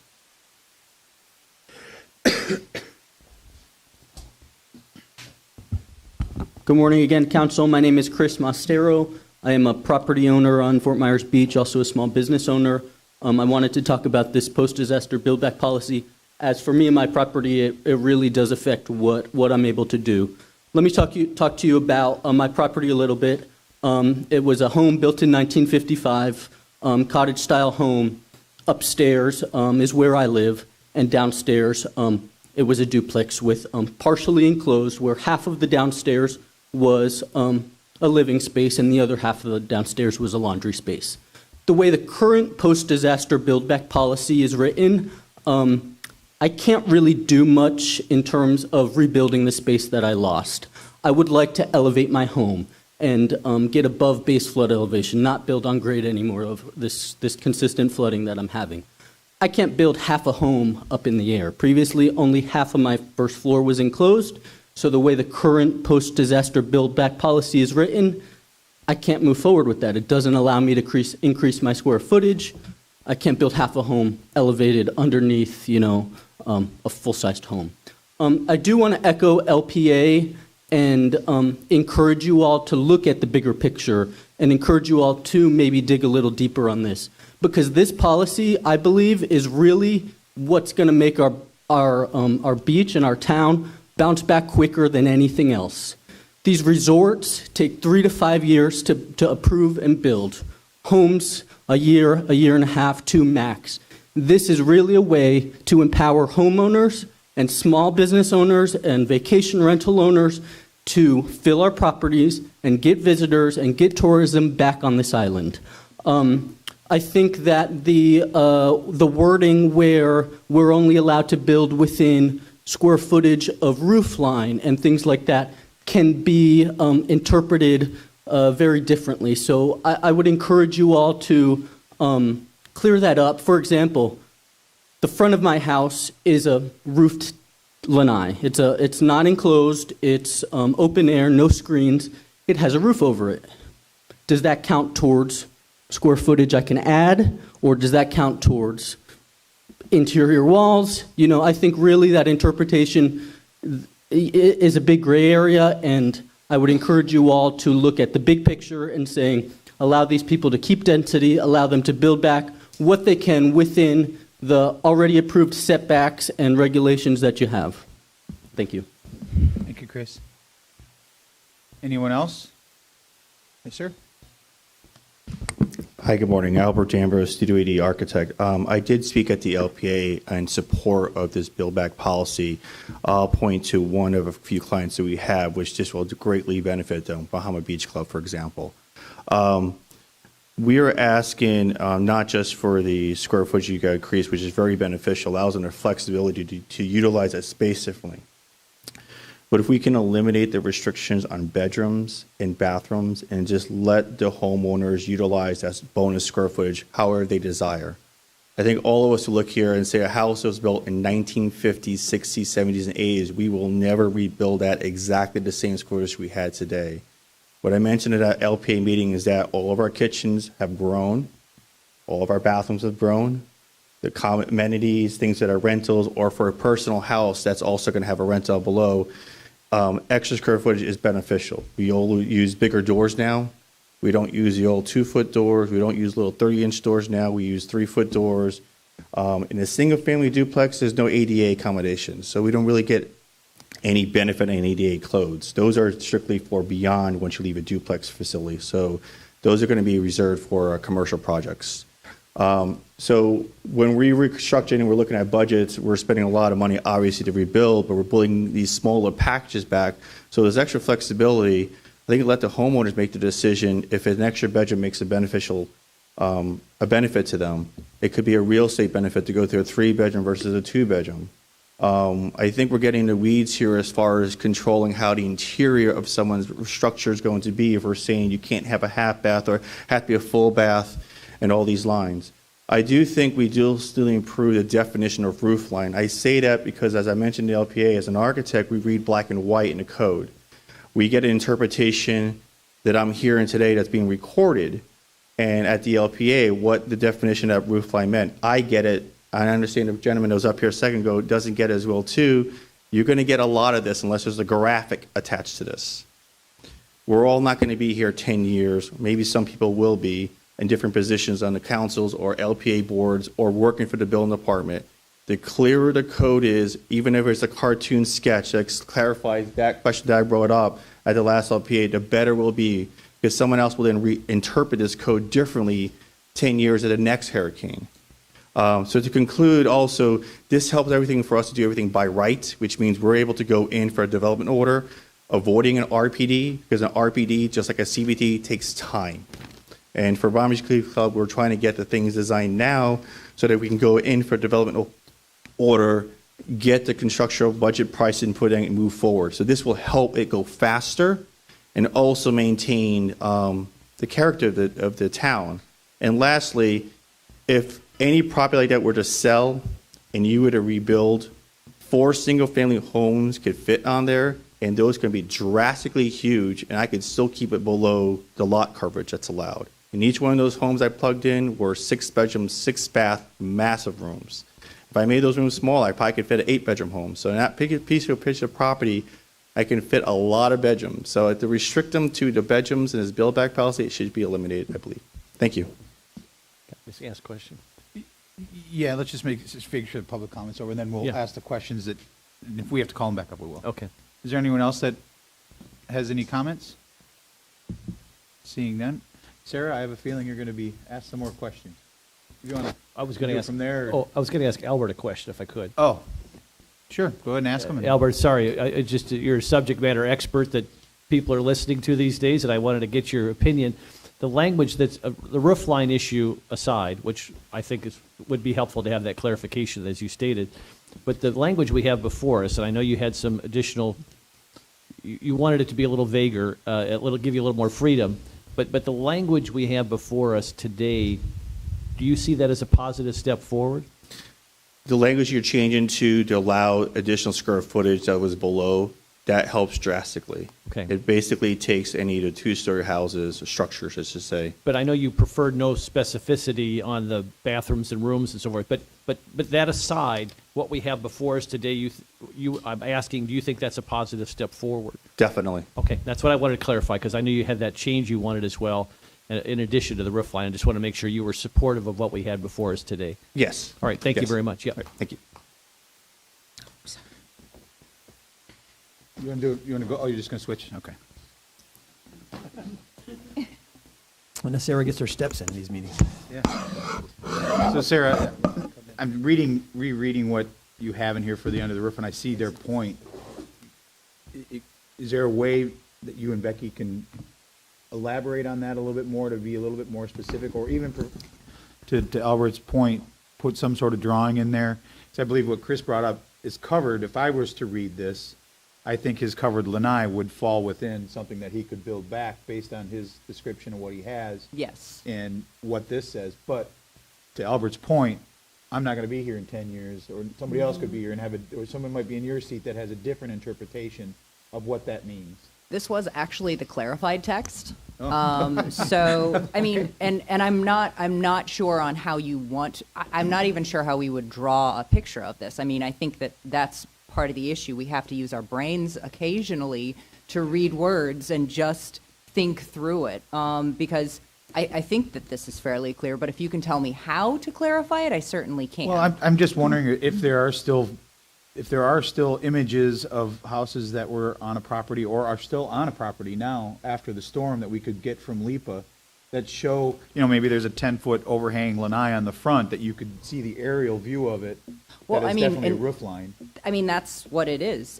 The square footage under roof means the area within the perimeter of the roof multiplied by the number of stories that existed prior to the disaster, including stories below flood elevation. So it's the perimeter, it's the outside exterior of the roof. But could you also maybe add enclosed or enclosed and not enclosed, which? You can. I mean, I can. I mean, because that would cover what Chris was saying, is that, he's got an outside lanai, but the roof covers it. Yeah. I mean, that was the intent of perimeter of roof. I mean, so I excluded walls. All the other previous definitions have talked about walls. So by saying, and part of what I was thinking with this is in a lot of instances, all we have is a survey or an aerial. We're not going to have the details of where the walls were necessarily. Sometimes LIPA's going to have the square footage. But if you can look at an aerial of the place, you're going to be able to figure out the square footage. So that was the intent, that would be the easiest to use. So you're recommending, because I know a lot of times they talk about air-conditioned space as the living space, and it's fairly well defined. But you're just saying from an enforceability standpoint, if we just do the roof line, then you can see from an aerial whether they pooch out Yeah, and the intent is to give everybody that extra square footage of lanais, that extra square footage of hallways around the outside for hotels, motels. If you have a porch that goes all the way around your house and it's covered, that's part of your square footage now. So it does give people, in almost every instance, about 2 feet of extra square footage around the exterior of their entire house. Maybe that's what we could add there, is a specific lanai, hallways, as an example. I think we could just put some parenthetical language, whether open air or not, enclosed or open air. I think we can do that pretty easily. So would it also be that if someone had a large overhang with a previous house, that they would get that space, they could have smaller overhang and more internal space? We'll proceed out of order a little bit more. Carol, you got some? Yeah, I'm all about hearing from the experts. Kara Stewart, for the record. I'm sorry about this, but to clarify, and Sarah, I just was touching base with Mr. Ambrose.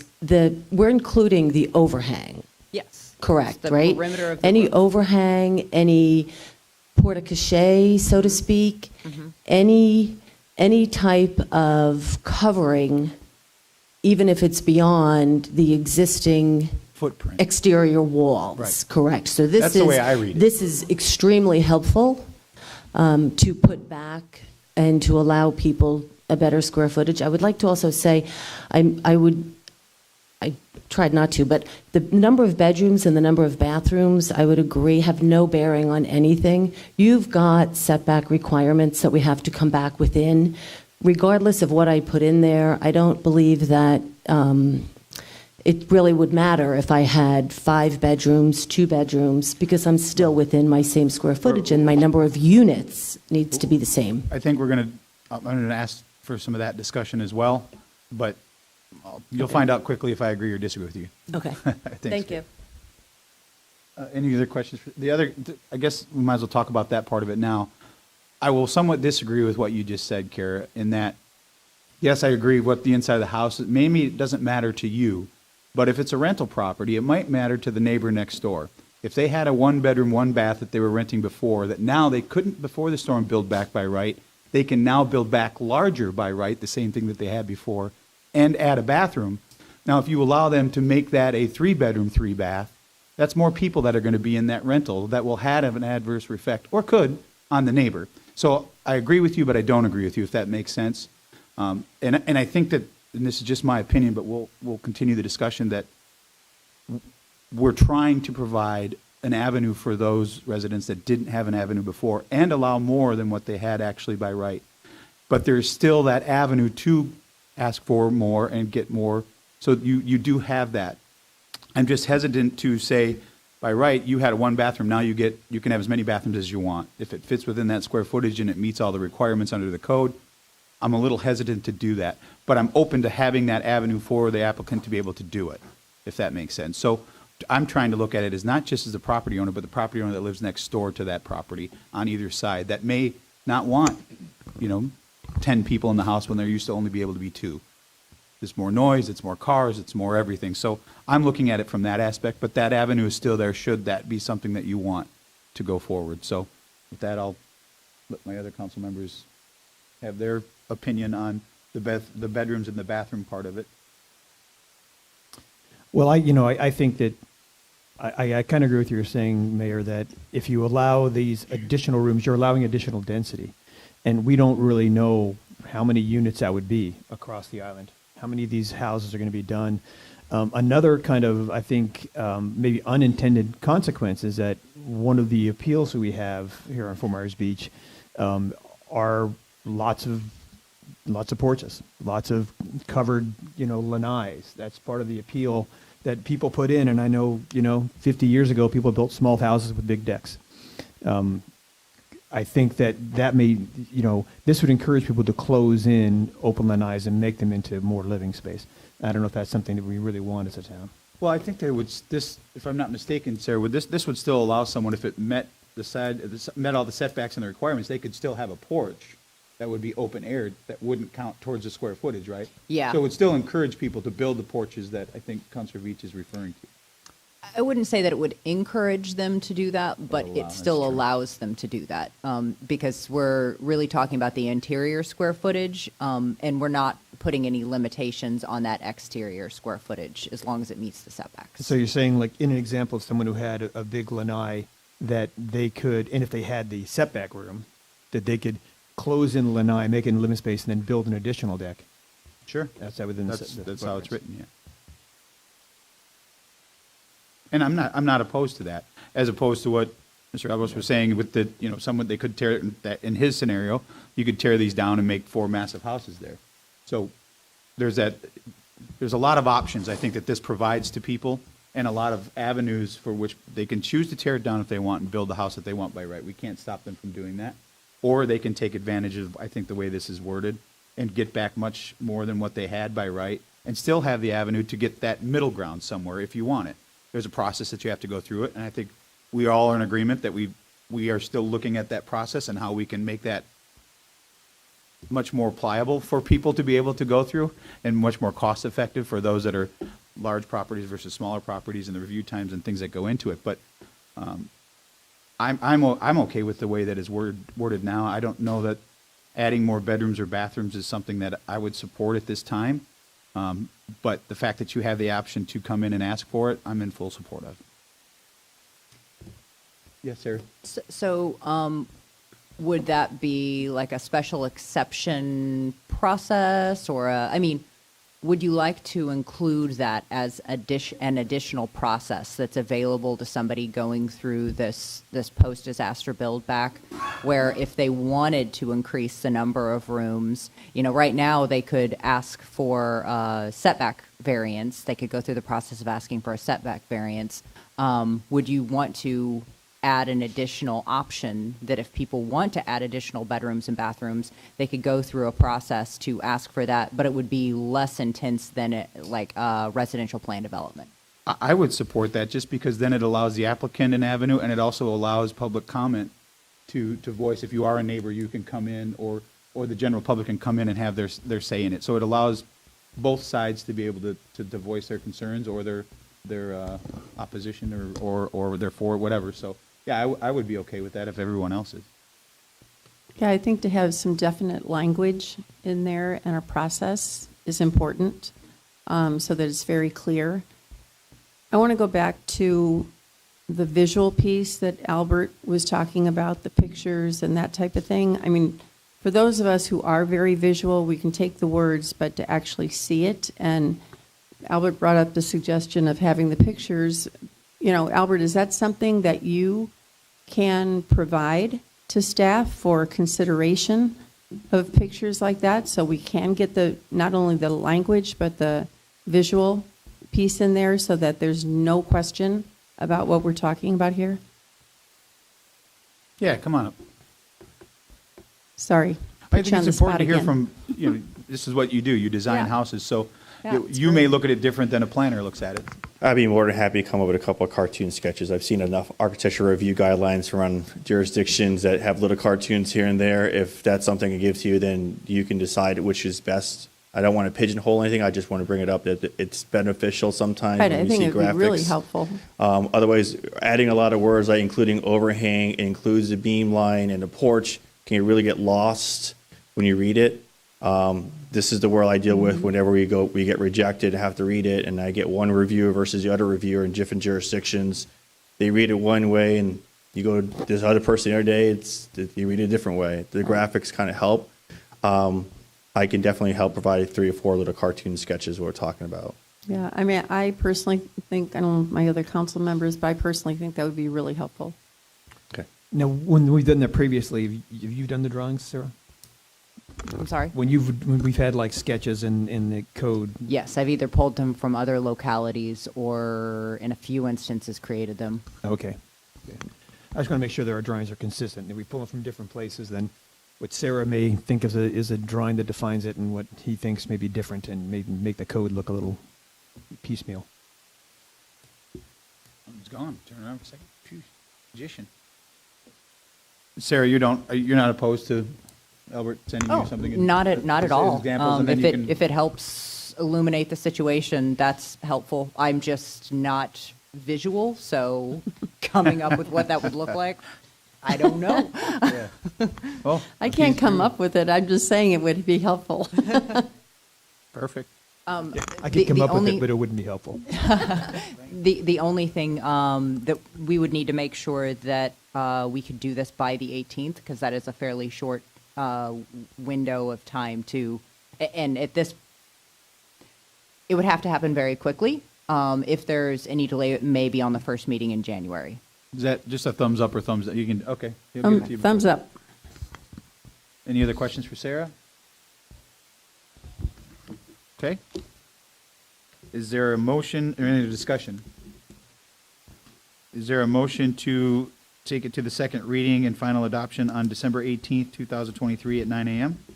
So moved with the comments and exceptions that we've added. Okay. Got a motion by Counselor Woodson. I'll second it. So, any other discussion? It's a roll call vote, correct? Counselor Veach? Aye. Counselor Woodson? Aye. Mayor Allers, aye. Vice Mayor Adderholt? Aye. Counselor King? Aye. Motion carries unanimously for the second reading. Need to take a quick little break before we get into the next couple? We'll take a 10-minute break. We'll come back at 10:40. We'll adjourn at 10:30. So.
call this meeting back to order. It is 10:42. Everyone is back. The next 4 items on our agenda are public hearings for review of various land use requests for the benefit of the public. Please be aware that these items are quasi-judicial in nature. Our attorney will further explain. Special exceptions and variances are all quasi-judicial in nature, which requires our public hearing to comply with procedural requirements established in Florida law and in our land development code. Quasi-judicial proceedings are less formal than proceedings before a circuit court, but are more formal than the remainder of our meeting and follow basic standards of due process requiring certain notices, application of the correct standards, and decisions made on competent and substantial evidence presented to the town council in written documents or oral testimony. The town council will evaluate the testimony and information for each item and draw a conclusion regarding whether the criteria in the Land Development Code or state law, as may be applicable, has been satisfied. Pure speculation or mere opinion not based on competent facts cannot be legally considered by the town council in evaluating an agenda item.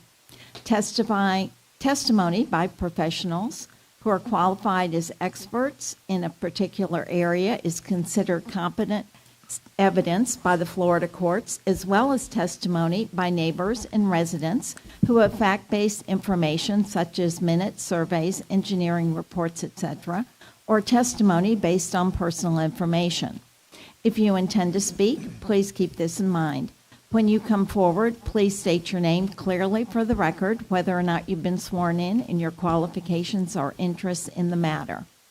For purposes of efficiency, before beginning any of the public hearings, I need to dispose of a few matters.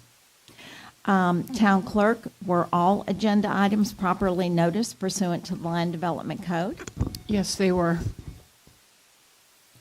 At this time, if any town council member has a conflict of interest that would prohibit them from voting on any of these items, please disclose this for the record at this time so that we can assure that we'll have a quorum present for review of the items. Mayor, I have an obvious conflict of interest for item B. Okay. I have none. I have none. I have none. None. Okay, and it's my understanding that Form 8B has been completed with regard to the conflict.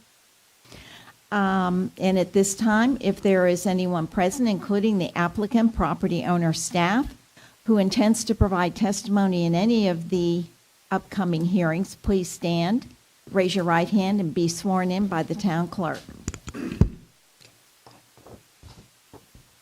Do you swear or affirm that the testimony that you're about to give is the truth, the whole truth, and nothing but the truth? Okay, all parties have been sworn.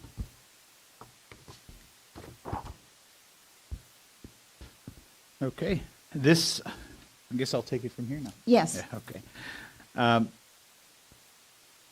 This item is a resolution 23-152, variance 202-30187 for 3580 Estero Boulevard. A resolution of the town council of the town of Fort Myers Beach, Florida, approving with conditions, denying variance VAR 202-30187 to allow a garage closer to the Estero Boulevard street right-of-way line than the principal building, and to allow a garage closer to the side property line than the minimum side setback on waterfront lots for the property located at 3580 Estero Boulevard, providing for clarifications as necessary, providing for the conflicts of law, scrivener's errors, severability, and providing for an effective date. If a town council member has had any ex parte communication to disclose, please let us know the subject discussed and the identity of the person, group, or entity with whom the communication took place, any correspondence that you received, or observations made of the site. Councilor King? None. Councilor or Vice Mayor Adderhope? Are we on, is this B? This is on B. We have to do I'm this for sorry. everyone, right? Yes, Yes, it everyone, is yeah, for it's on B. everyone. I guess I wasn't really fully paying attention. I apologize. Yes, this is for item B. Okay. Then I know the applicant, and I've driven past the property. I have been to the property, but not in relation to this request, and I've not discussed this specific request with the applicant, who I know as well. I also know the applicant, have not discussed this with the applicant, but have been by the property many, many times. Councilor Woodson?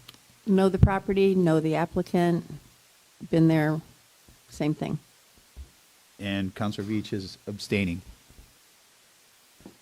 Sarah Prost has been qualified as an expert already by this town council, and based on her education and experience, has been accepted as an expert in the field of land use planning and development in the town of Fort Myers Beach.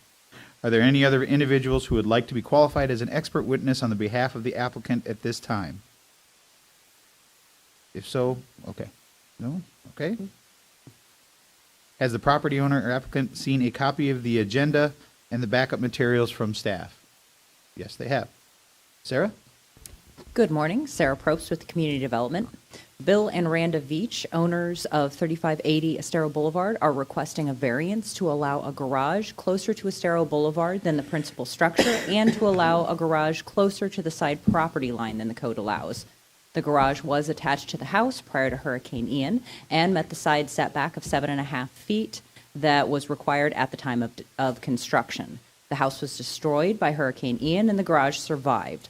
The applicant is requesting a variance from Section 34-1174B to allow the construction of a new detached single-family dwelling further from Estero Boulevard than the garage. They are also requesting a variance from 34-1174D1D to allow the garage to remain at the non-conforming side setback of 7.5 feet rather than requiring a setback of 10 feet for a lot that is an average of 88 feet wide. The property is in the RC zoning district with a front street of Estero Boulevard and a side street of Connecticut Street, and a rear that backs up to the beach. The rear of the property is in the EC zoning district. However, nothing is proposed within the EC zoning district. The Connecticut side of the property is at an angle from Estero Boulevard, causing the property width to decrease from 110 feet at Estero Boulevard to 66 feet at the rear property line. At the November 14th LPA hearing, the LPA recommended approval of the requests. I'm available for any questions you may have, and the agent for the applicant is also here. Other questions for Sarah? Pretty thorough report, evidently. Thank you. But not this time. Thanks, Sarah. Would the applicant please proceed with your presentation on the item? Kara? Good morning. Kara Stewart, here representing Bill and Randa Veach of 3580 Estero Boulevard. As staff has mentioned, we're just requesting to allow our existing accessory structure to remain while we rebuild our single-family structure. The existing accessory structure is located approximately 7.8 feet on the side yard and 25 foot from the front. The code has changed from time of construction to today. Side yard is now required to be 10 foot. So therefore, we're asking for that side yard variance. The proposed structure for the single family is being proposed approximately 35 foot off of Estero Boulevard to give ourselves a little bit further buffer than what would be required if we placed it close to Estero Boulevard at 25 feet. I'm available for any questions or comments you may have. Just a quick question, and one of the, I think the reason for denial from staff, or part of it, was the layout of the current home. Is there, I mean, it's a pretty irregular lot. It doesn't look like there's a lot of room for. What I believe staff is referring to is that we could have shifted the new principal structure closer to Estero Boulevard. Mm-hmm. It's not preferred. You know, a setback in this instance is a minimum setback. It is not a build-to line. So it's always, typically everywhere else, we always encourage people to come back further off of that setback, which is what we're doing. And the house that was destroyed was behind this structure? Correct. The existing house, we're going back in similar, but not exactly same proximity. Any other questions for Kara? For those who are watching, I mean, this was discussed at length at the LPA meeting, or at least certainly heard in all the details, which we all watched. So there's not a lot of questions, at least from my vantage point. But Kara, again, just because of the uniqueness of this particular case, there are similarities as well to what we experienced a month or two ago with Rick and Amy as well. So a lot of this has already been sort of publicly vetted. Is that a fair characterization? Yes, it is. And this is also unique in the way that it's kind of like the chicken or the egg. Typically, your accessory structure is constructed after your principal structure. We have a scenario where my accessory structure is existing, thus forcing me to come closer if we so chose. Okay, thank you. And this is a question for both Sarah and you. Has there been any opposition from any of the neighbors that have been reached out to over the? No. I didn't see any. I just want to make sure there wasn't. Not that I'm something. aware of. Okay. I haven't received any Okay. opposition either. Any other questions for Kara? Thank you, Kara. Thank you. Are there any members of the public who would wish to comment on this matter? If so, please come forward to the podium and identify yourself, provide your address, and whether you were sworn in. Is there anyone that would like to speak during public comment? Seeing none, are there any additional comments, rebuttal, or closing statements from the applicant? I will now close the public hearing and request discussion or a motion from the town council to approve with conditions, deny with reasons, or a continuance to a time certain. Mr. Mayor? Yes, sir. I'd move approval of Resolution 23-152. I'll second. A motion by Vice Mayor Adel, seconded by Councilor King. Any further discussion? Roll call vote. Vice Mayor Adel. Aye. Councilor King. Aye. Mayor Allers, aye. Councilor Woodson. Aye. Motion carries unanimously 4-0 with Councilor Veach abstaining. Next, we have, we'll wait for Bill to come back. We have Resolution 23-149, SEZ 202-30189, special exception for major accessory structure in the EC zoning district.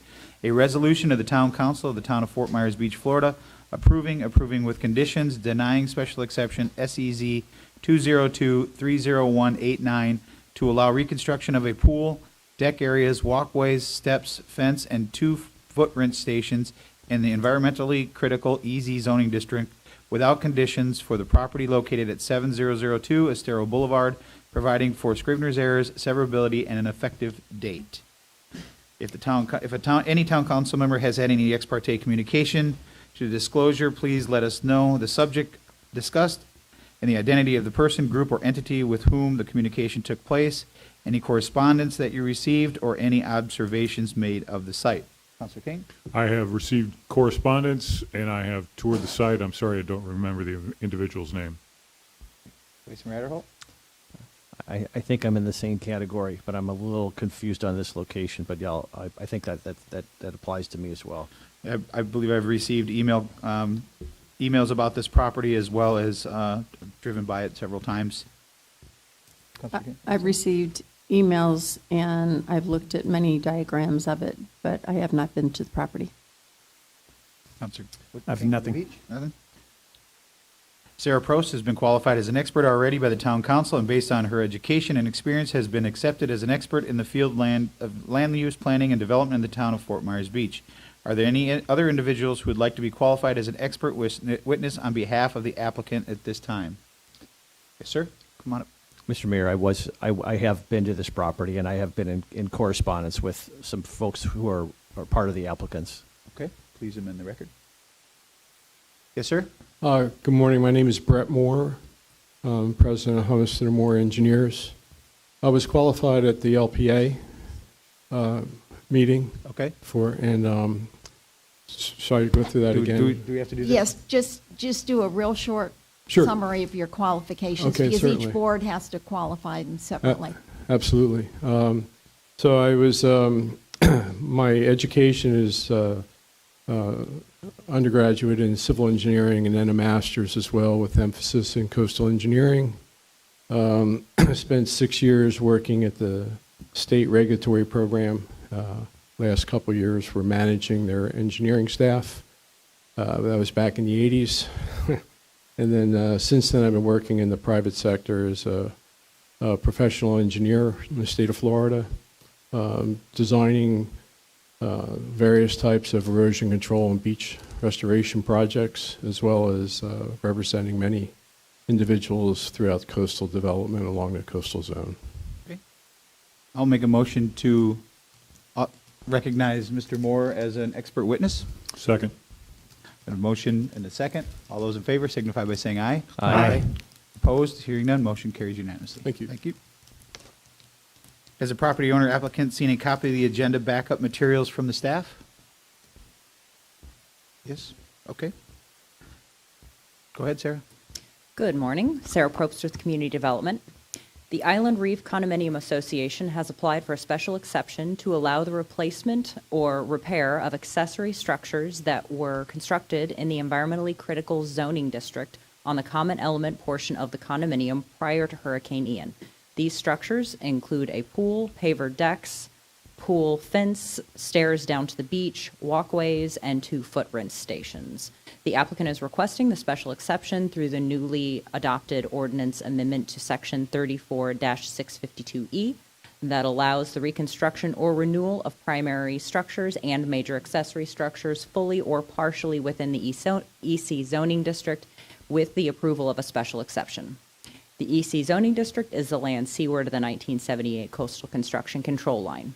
The condominium was constructed in 1971 prior to the creation of the 1978 CCCL. The applicants are not proposing any additional development in the EC beyond what was in existence prior to Hurricane Ian.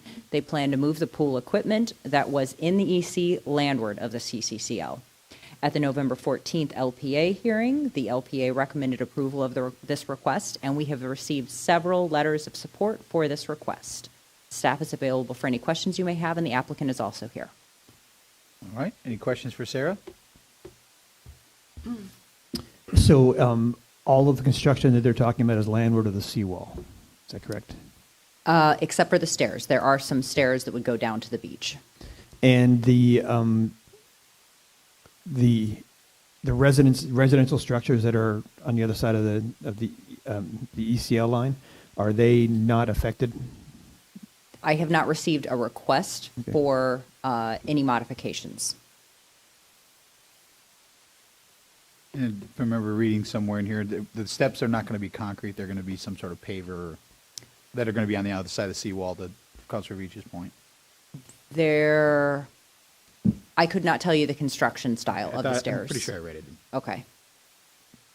And this is strictly build back. They're not adding anything new. If anything, they're moving the pool equipment further back away Yes. from the CCL. Yes, that's correct.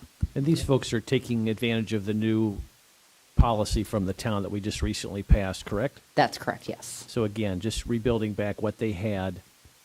And again, I think that council specifically passed an ordinance to address their concerns, not just theirs, but there's a number of condos that have similar challenges, just to build back what they had. Is that a fair characterization? Yes, I would say so. Well, now there is, and you also mentioned replacement versus repair. How are you defining those differences? Well, the code, I think, says reconstruction or repair. So the intent was that it was there before. Some component may still be there, but some components may need to be rebuilt. So the stairs would need to be rebuilt, the foot rinse stations would need to be rebuilt, but the pool shell still remains. There's some amount of repair that needs to be made to that. But all of the things they've shown have existed prior to the storm. Some are repairable and some need to be completely reconstructed. Any other questions for Sarah? All right. Thank you, Sarah. Thank you. Mr. Moore, or applicant, come on up.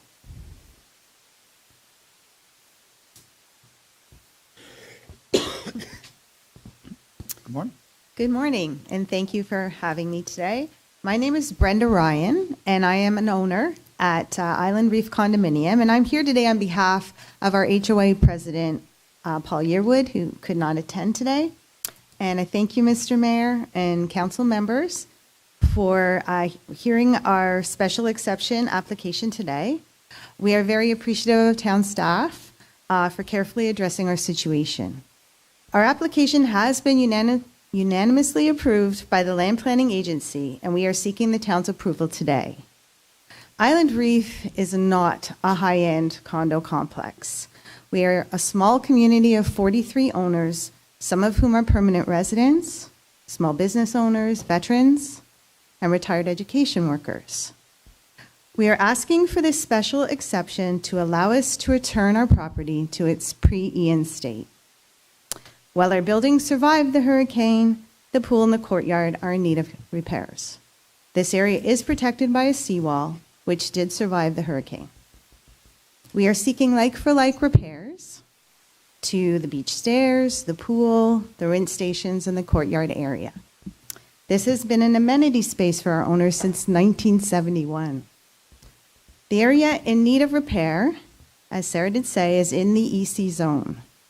As per our landscape architect's stamp plan, we are proposing to move the pool equipment out of the EC zone, but to move the pool itself would be a significant hardship, financial hardship, to our owners and disruptive for our neighbors.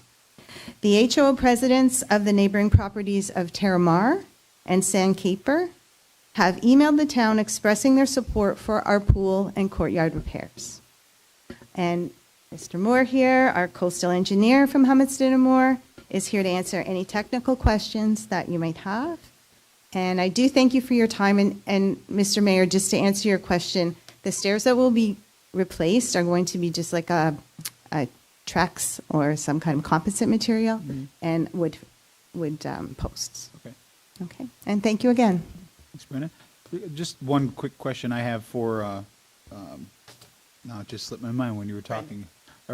Not Brenda, the question I had just slipped my mind, so I apologize. I have to That's okay. yeah. It was, I know what it was. The seawall. Yes. Did the seawall receive any damage, and does that need to be repaired at all? No, not at all. It didn't? We Okay. just painted it. Looks better. Okay, that's the only question I had. Any questions for Brenda or Mr. Moore? Okay.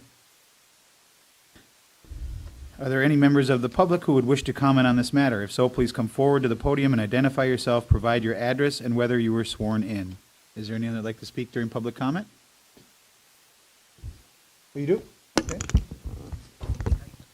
Well, I had Brenda Ryan and Brett Moore. Do you want to also speak in public comment?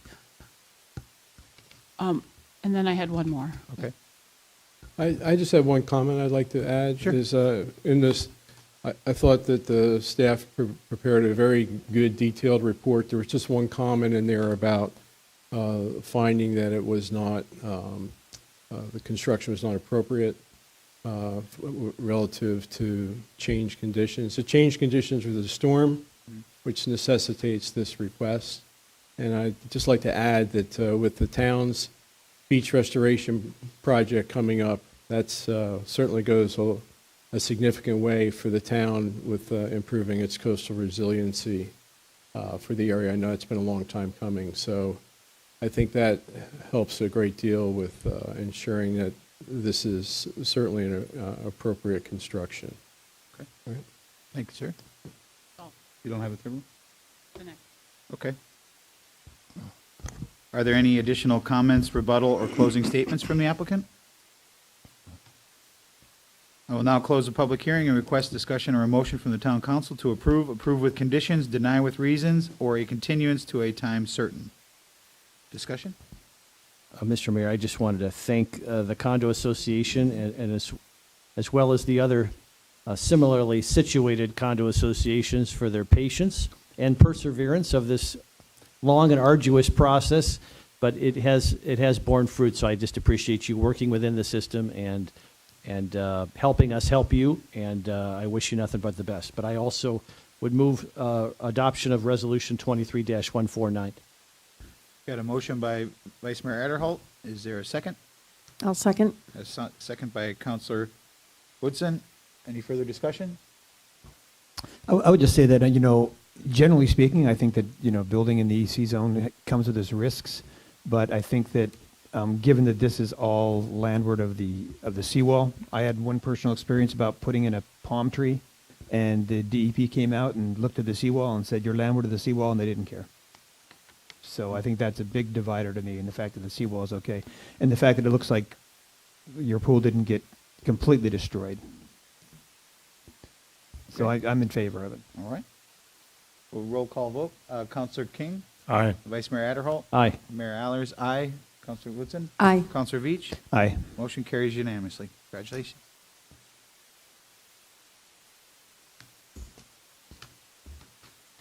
Next, we have Resolution 23-154, 1249 Estero variance for height, stories, and parking. A resolution of the Town Council of the Town of Fort Myers Beach, Florida, approving variance VAR 202-30205 to decrease the number of required parking spaces by 37 spaces and to allow for a three-story building with enclosed space on the ground floor and to allow for a building height of 36 feet above flood elevation for the property at 1249 Estero Boulevard, providing for Scrivener's errors, severability, providing for an effective date. If any town council member has had any ex parte communication to disclose, please let us know the subject discussed and the identity of the person, group, or entity with whom the communication took place, any correspondence that you received, or observations made of the site. Councilor King? I know where the site is, I know the owners, and have discussed it with them. Vice Mayor Adderhall? I have also been to this site and had conversations with the owners and the applicants, and I think I've also received some correspondence at some point in support of the application. I also know where the property is, have spoken with the applicants, and have also received emails in favor of the application. I too know the owners, I know the location, I have the same emails that have come in, and I also watched the LPA in its entirety in detail, so. Councilor Beach? Yeah, I watched the LPA. I'm familiar with, I guess, the very popular property owners, apparently, and I'm familiar with the site. Okay. Sarah Prost has been qualified as an expert already in the town council, and based on her education and experience has been accepted as an expert in the field of land use, planning, and development in the town of Fort Myers Beach. Are there any other individuals who would like to be qualified as expert witnesses on behalf of the applicant at this time? Yes, sir. Good morning. My name is Rob Fowler with Fowler Construction and Development. We presented at LPA based on the expertise of our organization and mine for 30 years. They determined that we were experts in construction and development on Fort Myers Beach. Any questions for Rob? I'll move to approve Rob as an expert witness. Second. The motion and a second. Any further discussion? All those in favor signify by saying aye. Aye. Opposed? Hearing none. Thank you, sir. Has the property owner applicant seen a copy of the agenda and backup materials from the staff? Yes. Yes, they have. Okay. Go ahead, Sarah. Good morning. Sarah Probst with Community Development. The owners of 1249 Estero Boulevard, the Whale Restaurant and Bar, are requesting 3 variances for the redevelopment of the restaurant. The parcel is in the downtown zoning district and has a front street of Estero Boulevard and 2 side streets, Palermo and Primo. The frontage of the lot is curved and approximately 200 feet in length. The lot gets smaller towards the rear, and a portion of the original platted lot was removed for the construction of a residence, resulting in an oddly shaped lot. One variance being requested is from Section 34-2020D2H to allow a reduction in the number of required parking spaces from 54 to 17, a reduction of 37 spaces. At the LPA hearing, the LPA requested that the applicant come forward with a parking plan for the town council to consider. So they will be discussing that. I had a brief conversation with them last week regarding this. The second and third variances are from Section 34-675B2 to allow 2 stories above flood with enclosed space on the ground floor. The proposed building will be 3 stories tall with enclosed space on the ground floor below base flood elevation that will be dry flood proofed to comply with the FEMA standards. However, the downtown zoning district in this part of the downtown only allows 3 stories when the ground floor is completely open. The same section of code allows a maximum height of 30 feet over base flood elevation +1. The applicant is requesting a variance to allow a structure 36 feet tall, 6 feet over the code allowed height. The plans in your packet show a building that is closer to 34 feet in height. At the November 14th LPA hearing, the LPA recommended approval of the request with the condition that the applicant identify a plan to manage the parking deficiency. At the town council hearing, the applicant has reached out to staff. We have discussed this briefly. I believe more will be provided to you today. Staff is available for any questions you may have, and the applicant is also here. Questions for Sarah?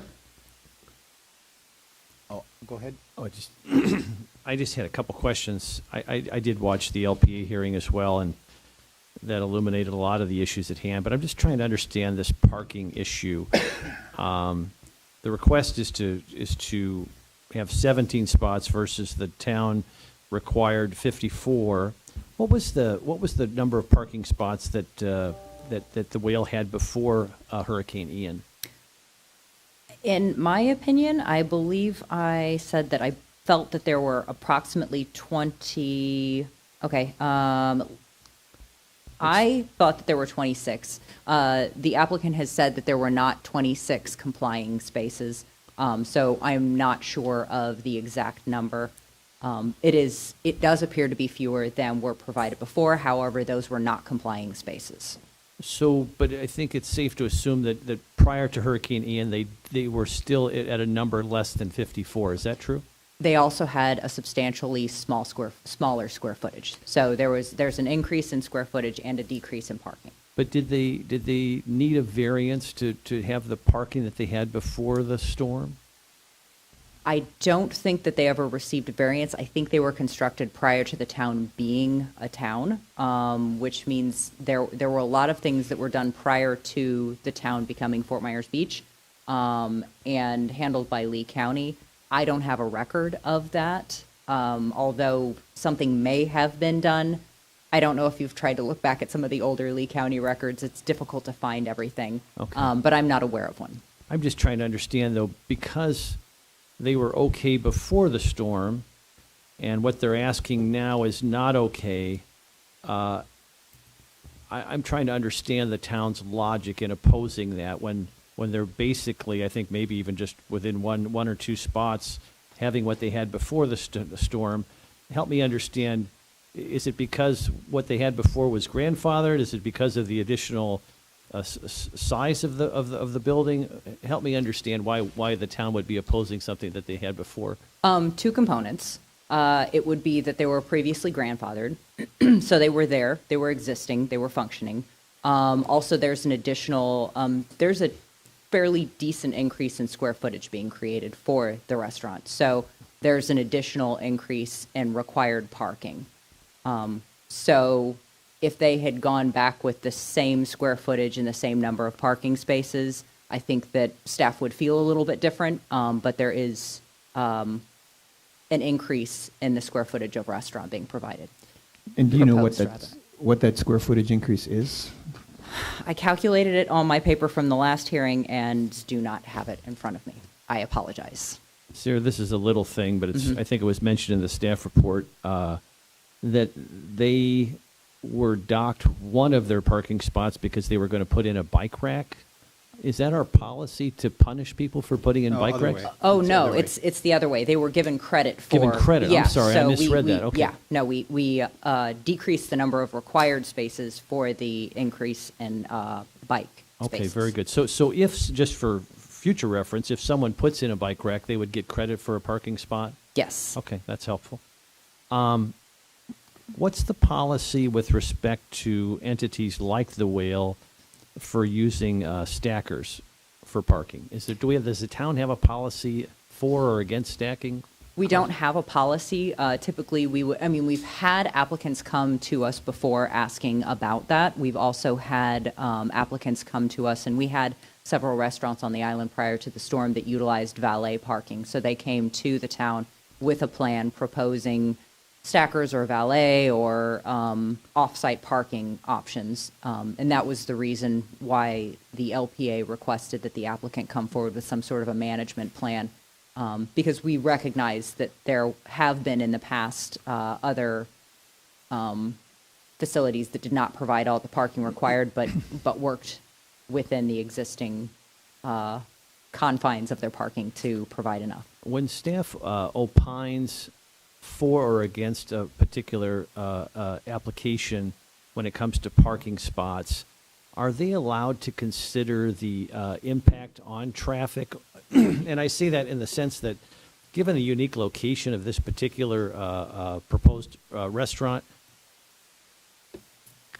being right on Palermo, is staff allowed to consider 54 parking spots of cars coming in and out and onto Estero Boulevard, probably in one of the most intense spots on the island for traffic. In other words, just logically, I'm no traffic specialist, but it seems odd to me that 54 spots would cause more hardship and traffic congestion than a lesser number. So it seems like that would be a good thing to have in that particular location. Less would be better for traffic than as opposed to more.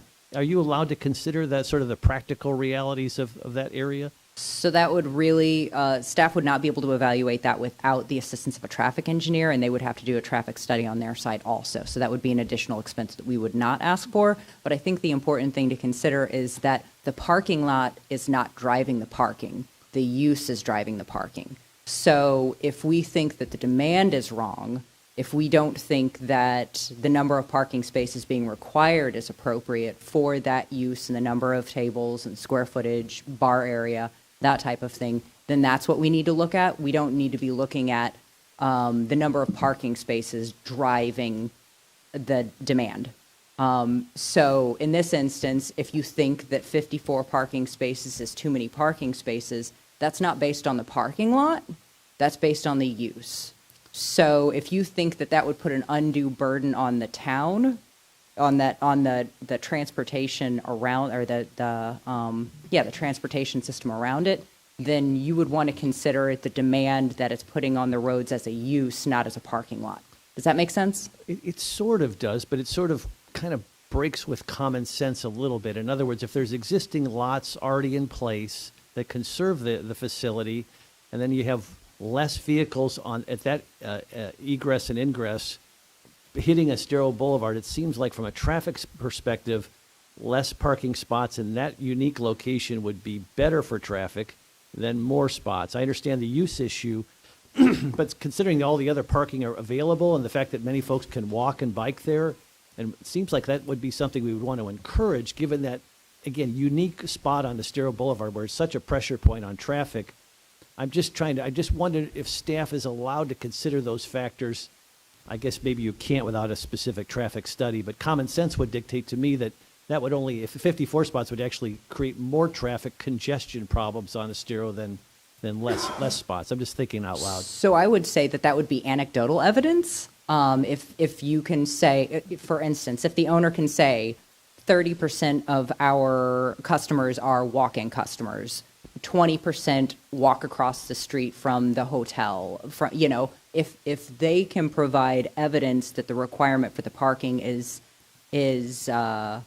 overstated, then I think that could be considered by you. That would not be something that staff could consider. That's why it's a variance. I guess my question is from a common sense standpoint, with 17 spots, given the size of the restaurant, wouldn't most of the folks have to be walking and biking? Isn't that sort of...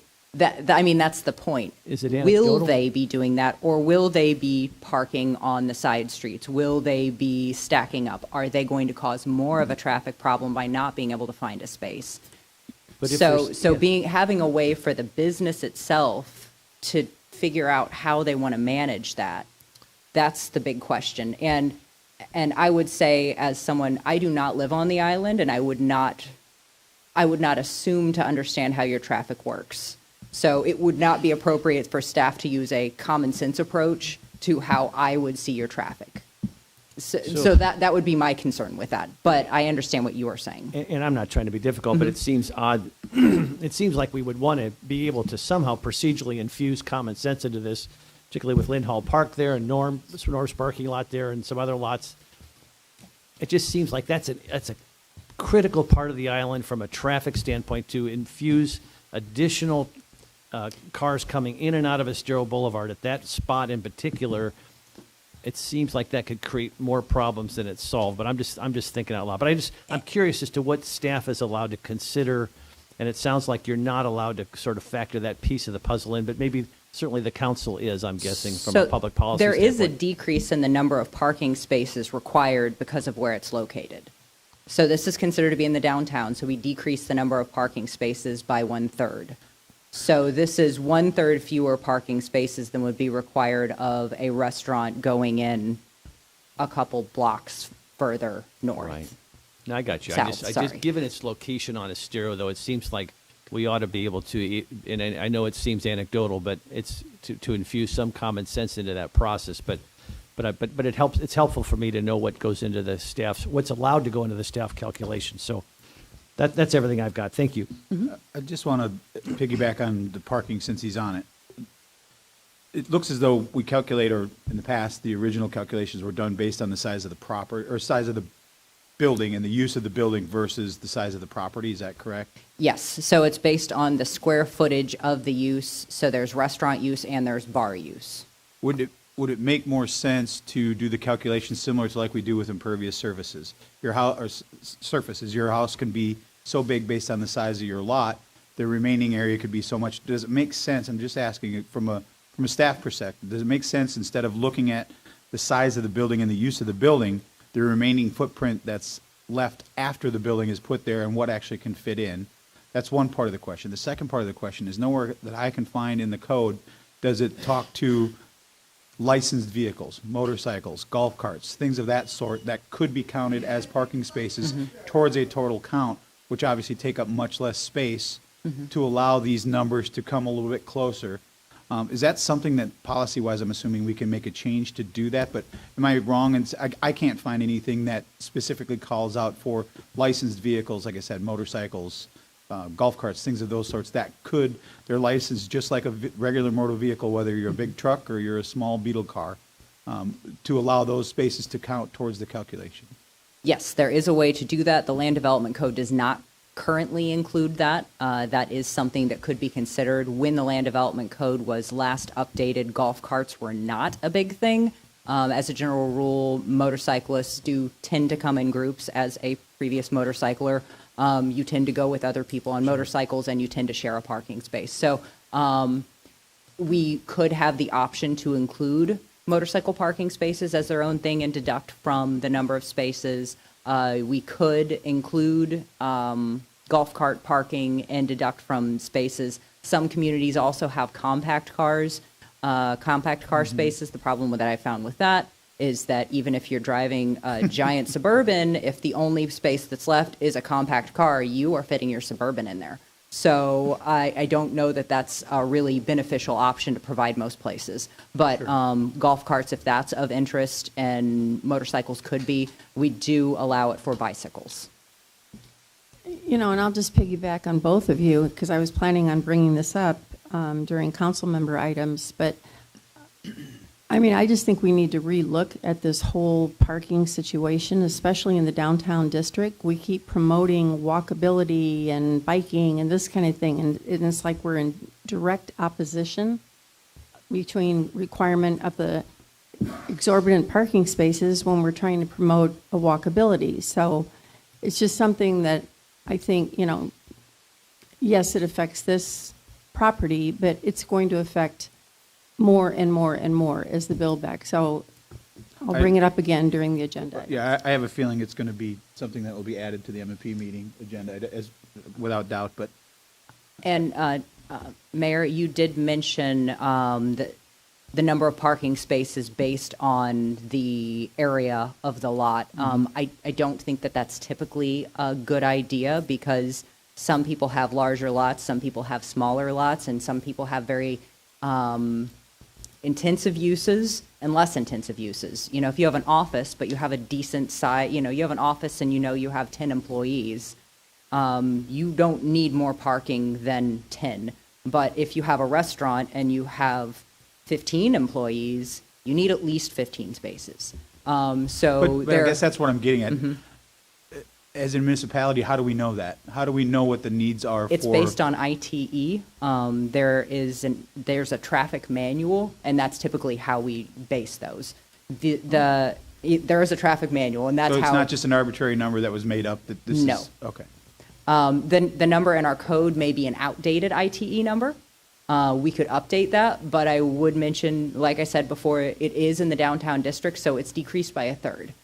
So even if it's an outdated ITE, chances are it's pretty close to what would be required now. But like you said, every community is different. Right. You want this to be a walkable community. You're working on making it more walkable, bikeable.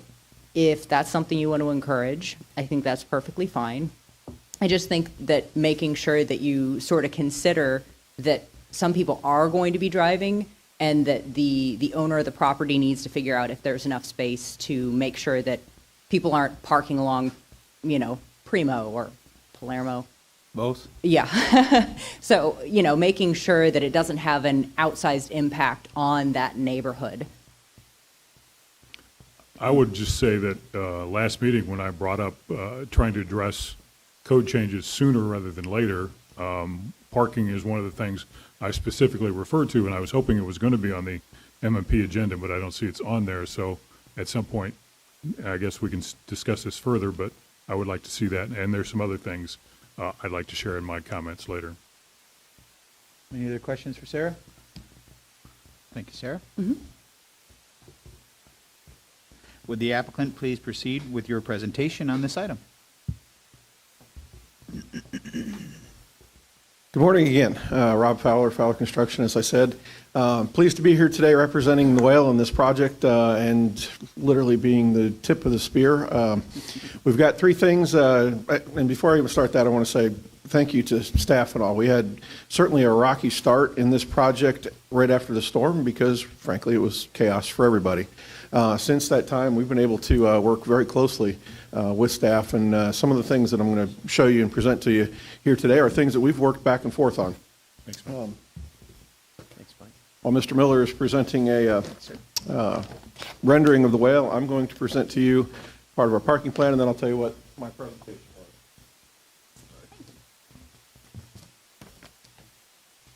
was. So as that's being passed along, we have three variances we're requesting. One was for multiple stories. We were allowed to have two, but with one over ground floor.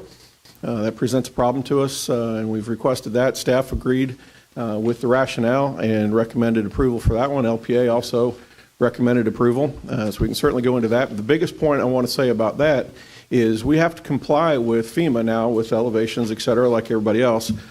And everybody's talking about the downtown zoning district. Let's not forget the future land use. The title of it, pedestrian commercial. And standing before the LPA with Ms. Saracita and some others, we've literally been working on that look for Fort Myers Beach for more than 30 years. So all of that is intended to promote that pedestrian interaction along, especially that area and in the downtown area. So as we comply by going upward with our main structures, we're also trying to keep a pedestrian face to the project. That all led into the deck downstairs, and then shortly thereafter, just a lot of logical sense that our kitchen, our deliveries, and everything else are down there as well. So that's why we came back asking for what is 2 stories, this original, but over the flood-proof space below. So that was one. The second one that we reviewed had to do with the overall height.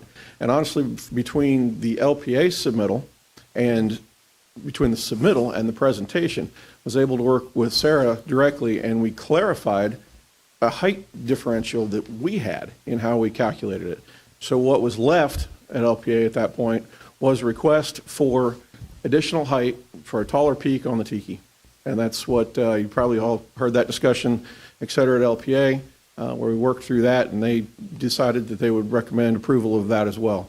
Certainly we can talk about that. However, we all know the gorilla in the room is and always has been parking. I mentioned working with Ms. Saracita more than 30 years ago, talking about parking garages, parking solutions, everything. We've been at this for a very long time. Particular to the Whale, we went through those discussions with LPA. A couple of the points that I brought out there that I'll reiterate. One, we have a plan submitted at the moment that maximizes in every way conforming parking on that lot. We have not taken any other space. The footprint over where the restaurant is still the footprint of where it was. But we have maximized what is conforming spaces, what conforms to current code. Is that the maximum number of spaces we can put on that lot? No. And that comes to the point of the difference in what was there before. Sarah and I had a little debate on that too, as to what was and wasn't. I would assert to you that we had approximately 10 conforming spaces before, and we're providing more now. Now, with that in mind, what you have in front of you, LPA requested, they sent it forward with note of approval and asked us to bring to you a parking plan. So it's a bit nebulous exactly what that meant, but we've done our best to bring you an opportunity to show you how many more spaces could be fit on this if we allowed some things like, somebody mentioned stacked valet parking, et cetera. I don't know if the little trick of showing that up there works as well, and I could point out some of the things. If not, let's do that. Sorry, Mr. Mayor, Jacob, could we have because this, it would be great. I think the people need. I've never seen this picture before. No, I haven't either. And I think the public needs to see that. That's a great picture. Yeah, and maybe Jacob could put this under the special sensor, whatever that is. Scanner. Yeah. Overhead. Well, that's an overhead projector that looks a lot different than when I was a kid. Well, while he's working on that, Rob, I got a question for you, not to interrupt your presentation, but looking at this, and it is a very nice design, I like it. What is the interior height, usable space between each, not between each floor, but what is the ceiling height in, say, the second story? 10 foot. And then the third story? And that's structure to structure. That's structure to structure. So And not same- allowing for HVAC or any of that stuff. Structure to structure is 10 foot. It's 10 foot. So this HVAC is going to be below that then, I would assume? Yes. So your ceiling height will already be lower? Our ceiling height is compressed as close as we can make it. Okay. That was And my- even in doing so, we'll have some spaces there, but unlike this ceiling where everything is level and the distribution of the air conditioner is up, for example, we would be running the air conditioner back in that soffit line back there. Right. So we've got a better feel, but we're still dealing with as low as we can and still get the AC and the fire sprinklers and everything else that goes into this project in as compact a window as we could make. That was my only question. Yeah. I have kind of a question since we're now. And by the way, go for it. My presentation is only to generate discussion, so. This area here, this kind of odd little appendage on the lot, that has as storm water retention. Is that the correct intent? Now, is it impossible to put more conforming parking spaces in if you had like pervious pavers or something that did not go against the stormwater? Well, here's a great segue into saying this project is now through its second review for development order.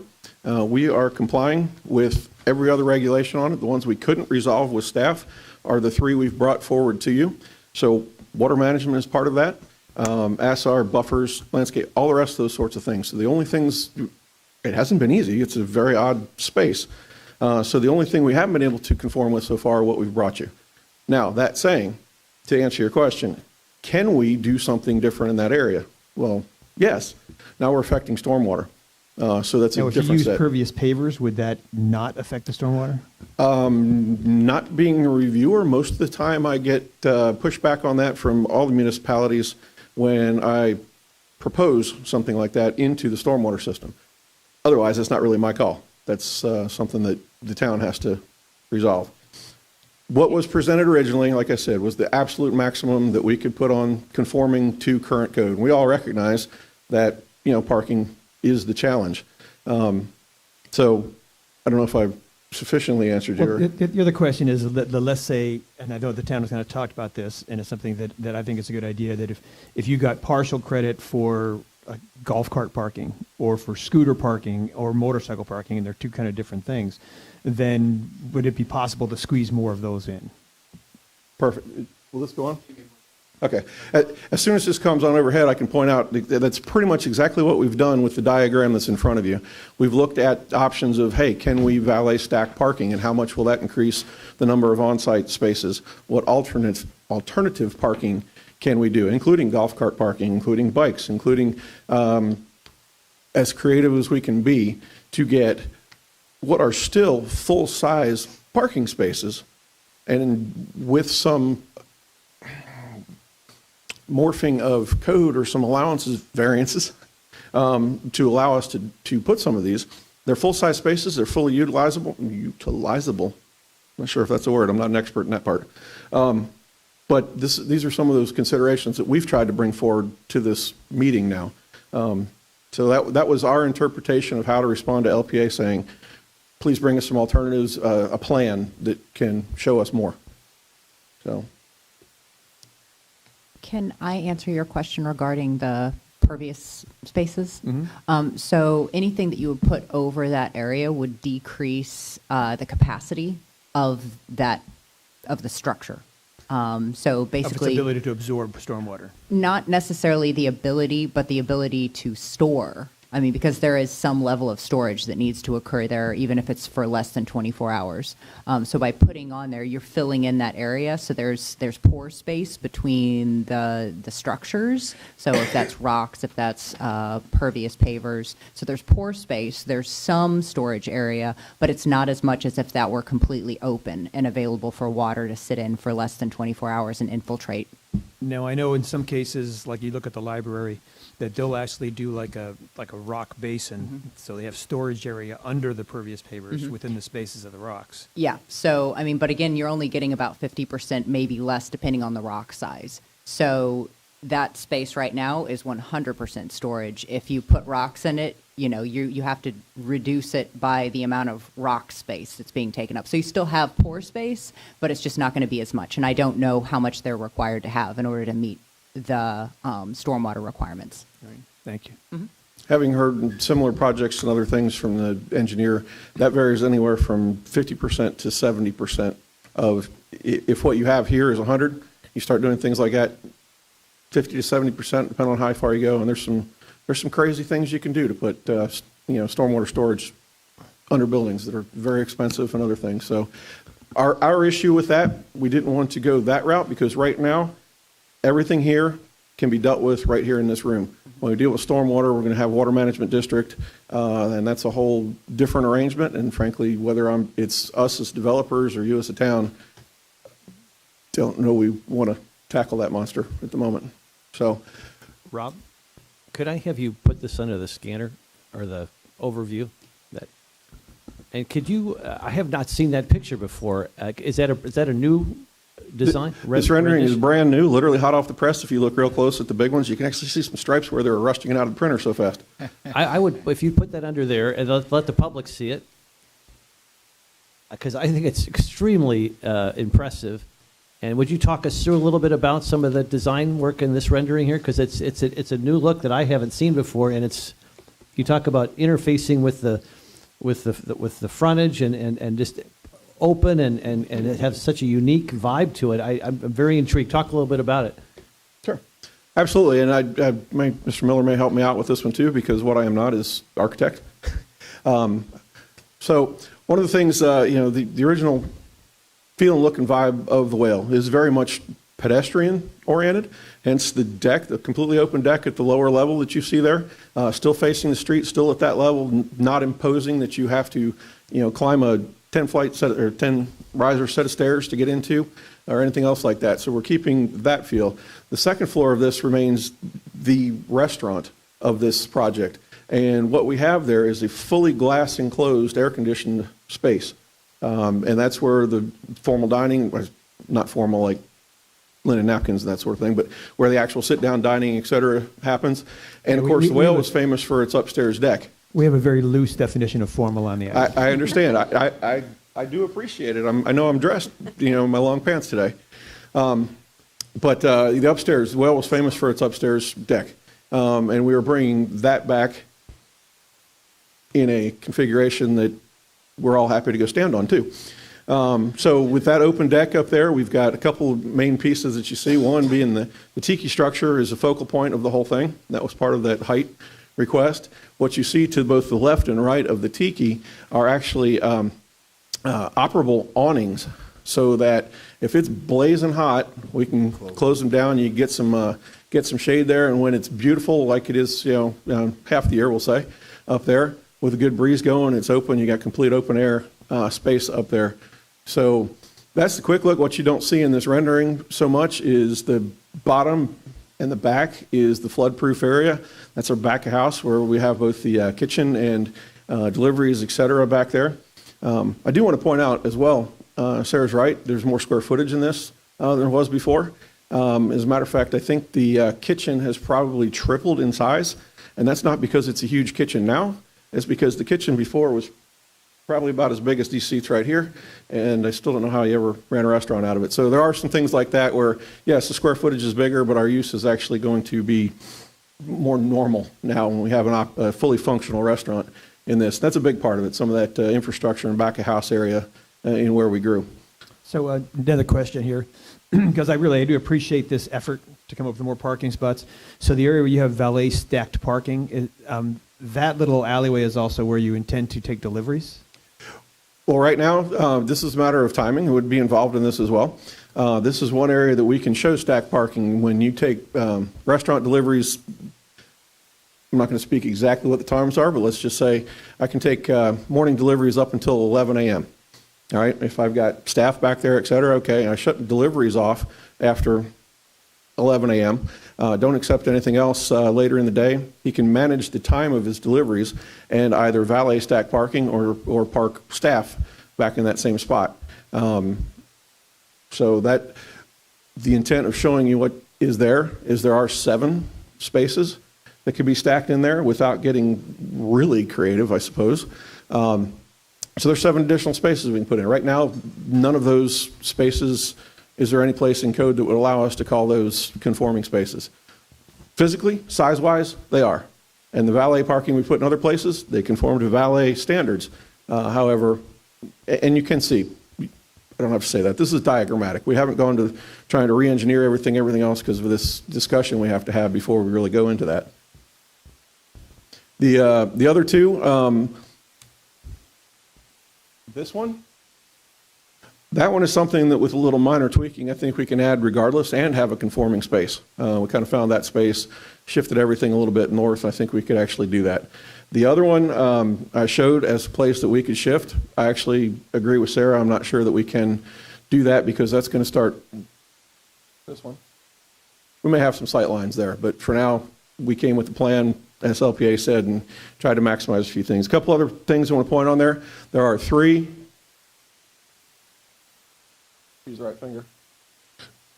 3 spaces that were on there before. Those are golf cart parking areas. There's no means to count for those. They don't give us any credit in the current code. They were there before. We still intend to have them one way or the other, whether we get credit for them or not. But now in this presentation, I've claimed those as 3 additional spaces.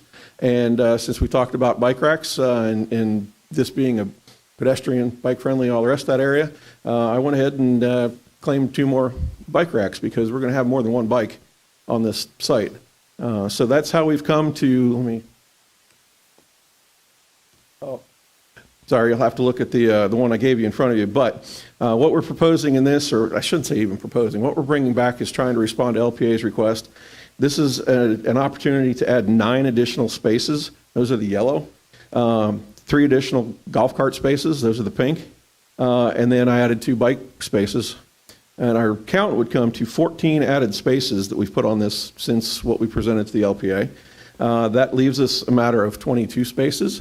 We would propose to do that with an off-site agreement. Mr. Miller can talk about that. And by that end, the 32 that we have, the 22 with off-site would get us to 54 as required. And yes, that's after the downtown parking reduction. We've already taken that into account before LPA and everything else. So, Rob, I got a question for you. I, like Councilor Veach, appreciate the effort you guys put forth to try to come up with what the LPA asked you to do. The concern I see with this, and I don't know if it is a concern or if you've talked to them, is the fire department. Mm-hmm. If they're okay with it, I'm certainly okay with it. You're probably not going to have vehicles there all the time anyway. I'm just looking at, are they going to be able to get through? If there's an issue, have you talked to the fire district at all to see their thoughts on this? I mean, I know it has nothing to do with whether we approve it or don't approve it, but I think life safety issue is a pretty big thing. It absolutely is. And of course, the main plan has gone through, and Jennifer's looked at that quite extensively. She gave us a lot of feedback. We adapted to it as we went. Valet parking is a unique criteria, a unique setup with no precedent on the beach. I don't really have anything to point to. It does come back to sometimes whether they deal with timing and what are we going to be blocking it up with when we valet park it. One of the things here is that through the course of the review, fire had some concern about being able to get through, and then they also said we're not really going to access it by driving through. We're either coming down Primo, Palermo. I don't know that we completely resolved that with them because in the end, we had a passage. Now, one of the things we can do, if this is a desire to go that way, right now we have the rear setback that's shown there with just a little bit of shoulder room. I can probably provide the access. Pardon me, there's attacked my bug. Can we do something to widen that aisleway to do both? Quite possibly. I don't know what Fire's final thoughts on that would be, but we usually are able to figure out how to work it with them. Sure. Okay. That's all the question I had. No, I have one other question. In the LPA meeting, you talked about, it's nice to be actually to see the tiki that you're talking about on the top. You know, when watching the LPA meeting, it was like you're just putting a triangle in the middle of the building. When you actually see what you're talking about, They thought I was doing YMCA. Yeah, it was hard to comprehend, but this makes sense. You said that at the beginning that you would work with staff and some calculations. So is it still the 6 feet you need? I know in the LPA you'd said you could get away with 4, but 6 would be ideal to block what you're Yes. trying to block. Yes. Does that recalculation have anything to do with what you said at the LPA, or is it still Sarah the and I were 6? able to work out that we just said recalculation before we went to the LPA. Oh, okay. So it's kind of a base where we agreed on where the base was and how to calculate what it was. Right. But the request remains outside of that. Sure. And it's fully just aesthetic, right? It's nothing. There is no usable space, doesn't change footprint, doesn't change anything else. Okay. Any questions for Rob? Vice Mayor, leaning in. I'm just going to have Rob Oh. return my packet. Oh, yeah. That was such a great picture. I wanted people to see that. Yeah, it's nice. Well, is it morning or afternoon, I should ask? Still morning. Oh, Depends on how long you talk. Good morning. Town Council, Mayor, Vice Mayor, Mike Miller. Many of you may know me. And obviously, we're here to look for to get these variances approved. And one of the things they want us to do is a parking plan. So what I've come up with, I've spoken to Chris Primo with Norm's Parking, and what he cannot give us exclusive parking. No one can give us exclusive parking, okay? But what we can do is if our parking lot is full, we can have signs that show, hey, here's 50, 60 feet away, feel free to go over to Norm's Parking and feel free to fill up his lot. He's got an estimated 80 on-ground parking spaces. And that's one of the things that we come to is the amount of parking and everything else. What I've got here for you guys and ladies is an updated from I've done on on the parking. I was actually incorrect on some of the parking. Thank you. Where's the bell? This comes to the new buzzword called non-exclusive parking. Oh, I might need one here in a minute. Not exclusive dating. Non-exclusive parking. I need a sheet now. Yeah, I know, but I want to leave that there for him. I know, but you could refer to it. Oh, I guess I could have to. I need glasses. That's a problem we all have. Okay, let's go to non-exclusive parking. What non-exclusive parking is, and people sort of get a misunderstanding, is it's not dedicated parking for anybody. They come in, they pay, and they might be there all day, but chances are, especially speaking with Chris Primo, because I mentioned it, hey, why don't I go ahead and lease, we're deficient on 37 parking spots originally. How about I lease them? He goes, I can't lease them to you. He goes, if I lease them to you, that'd be $22,200 a month you'd have to pay, okay? That's $20 a day for 37 parking spots, 30 days out of the month, okay? He said the problem is we turn those parking spots over 2 to 3 times a day. Now you're talking $44,000, $66,000 a month in just the 37 parking spots that he's got. But understand another thing, it's the turnover. Okay, we have 18 parking spots, okay? Those are not going to be filled all day. Those are going to continually turn over, just as well as Norm's Parking. You've got the Lani Kai here. Town of Fort Myers Beach, right across the street's got 21 parking spots. John Richard's got 26 parking spots. And what I didn't realize in the LPA meeting, when I did the first research, is that Margaritaville had 360 parking spots. After touring their facility and talking to Tom Torgerson, they actually have 600 parking spots because they're going to be stacking. That comes to 911 non-exclusive parking spots that the whale has the opportunity to use at any given time. Okay? And with that, let's look at the amount of hotel rooms. Now, again, I'm only talking 500 feet away from the whale's property. I'm not going any further. There are 354 hotel rooms. At a double occupancy, that's over 700 people in 500 feet of the whale, which will be visiting us on walking traffic. That's, again, only 500 feet. So you go back and look, if you go to 700, 1,000 feet, now you've got Myers side that's hopefully going to be built. Neptune that's going to be built maybe with 170. Pink Shell's got 213 hotel rooms. Double of those, a minimum double occupancy, you've got a tremendous amount of traffic. But not only to the whale, to everyone else, like Mr. Waves has no parking. They're in the downtown district, a little bit different downtown district than we are, and I can appreciate that. But, it's all walking traffic. This is what everyone wants this island to become, is bicycles, golf carts, walking traffic. Let's take a look at the beach bar and the Salty Crab. Okay, they have absolutely no parking. They have been able to survive for years on this island without one parking spot. Not one. And with that, and that was even before Margaritaville built, and the entire area that he purchased was desolate. And it looked like, I don't want to say a war zone, it wasn't that bad, but, an area that didn't look fun to be walking through, like to go to the whale and everything. But he has completely changed that around, where now this entire north end of the island is inviting to go from one end to the other, which we're going to be getting all that traffic. And we're not going to get it all, but we're going to get a piece of it. When I spoke to Tom Torgerson, he mentioned to me that, I said, you know what, Tom, if I get 10% of your business at 254 rooms, let's make it 200, make it easy for number, or 250 to make it easy. Let's look at double occupancies, 500. If I get 10% of your business a day, I'll be buried with my existing business, because that wasn't there before the whale was built, or even before I owned it. And he goes, oh, Mike, you're going to get more than that. You're going to get probably 20, 25%, because not everyone's going to be staying and drinking, partying, and having dinner every day and night at Margaritaville, as they're not going to do when they build the Neptune. That's going to be walking traffic coming down, and because everyone loves to venture off and try new places, and especially local businesses. And so, in my opinion, we don't need all the parking. Now, I understand, let's say I bought a building on San Carlos, or I built a brand new building on San Carlos Boulevard, okay? And I put all my money into it, built multi-million-dollar building, I had no parking, okay? That is the risk for me that, okay, I know number one, I wouldn't do it because I would fail, because no one could come visit me, because I have absolutely no parking.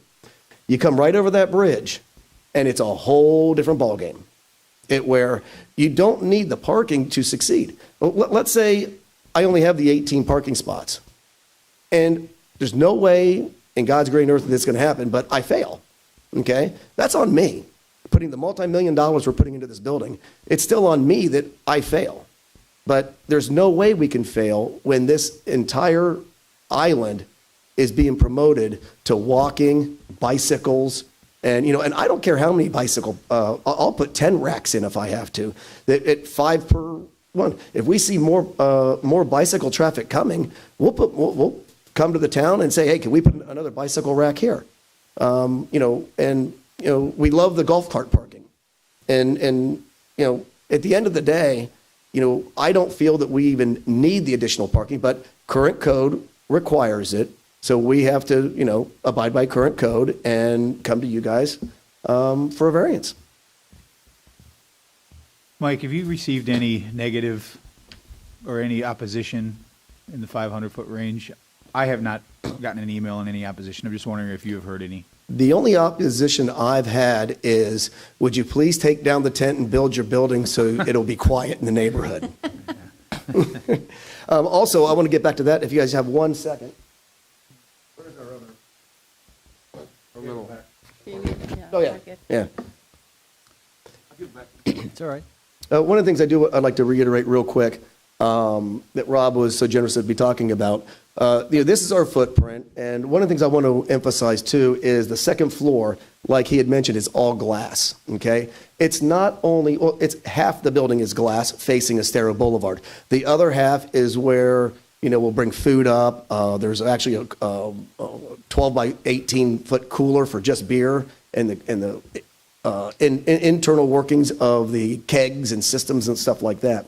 But what I'm getting at is that is going to be soundproof. We're putting soundproof deadening material in the ceilings, in the walls, in order to abide and help with the noise of so it's not leaving that area. So if we do have someone playing music at night and it's not, my wife had even mentioned that we're negotiating right now with dueling pianos, becoming 2 to 3 days a week. They're going to be in that upper spot. And this is what we want to do, is we want to not only make something aesthetic and old school, but modern for the town, but we're also making it where we're going to be appeasing our local neighbors behind us who live there year round. And we don't want to have, we don't want problems with them. It's not as easy to do with a tent. So the sooner you guys get this baby approved, the sooner that thing is coming down. Any other questions for Mike? I have a couple, just quick ones, Mike. First of all, I really appreciate you bringing this design this morning. This is really impressive. I hear constantly, let's try to keep an eclectic island. Let's have a Key West vibe. This is a really interesting design, and it's, I think, very pleasing for what I hear from folks, what they want for Fort Myers Beach. So I commend you for your efforts on that. Thank you. Could you just, since you're at the microphone, just talk a little bit about, should things go well today, and I hope they do, what's your timeline? Because you have another establishment on the island, the Sandy Bottom, and just help us understand how things will progress again after today, just timeline wise, in your mind. Well, what we're looking at right now is realistically, I spoke to Rob, my builder here, Fowler Construction, and our architect. He's probably looking at end of January before we submit our complete set of plans. We're still doing the MEPs, the mechanical, electrical, and plumbing. They're getting it finalized right now. And so with that, the whole packet gets submitted to the town, and we're talking 12 to 16 weeks we were estimating with the town, under normal circumstances. If anyone has a pool, hint, hint, hint, hint, and getting this approved on a timelier basis, I have no problem February, March, January even, taking that tent down, doing a groundbreaking ceremony, and get started right away. It's just going to be, once we get them submitted, I'm sure there's going to be back and forth, okay, you can do this, can't do this, within the inside. But other than that, that's what we want there. Now, as for Sandy Bottoms, we're probably talking, we're hoping to be open in about 3 to 4 months. Really? Okay, Yeah. very good. And then the projected time, aside from the 3-month variable for the process you just talked about, the projected time for construction of the whale is roughly? We were talking 12 to 14 months. Sure. Okay, just curious. Thank you very much. Yep. Sure. And I wanted to add into that to note that I mentioned earlier, we're through the second round of development order review. That's our time-consuming one. That's our most challenging one always. What we're talking about for submittal is going to be building permit. So at this point, we're talking about Florida Building Code. We're way farther out of the gray area. It's much more black and white. And John Spence, Moore Spence Architects, has been working with fire department, with others all along the way. So, I mean, we're pretty much down to black and white. If you all agree with our request for variances today, this thing's ready to go forward. Thank you. Any further questions? I do have one. I know we were on section D.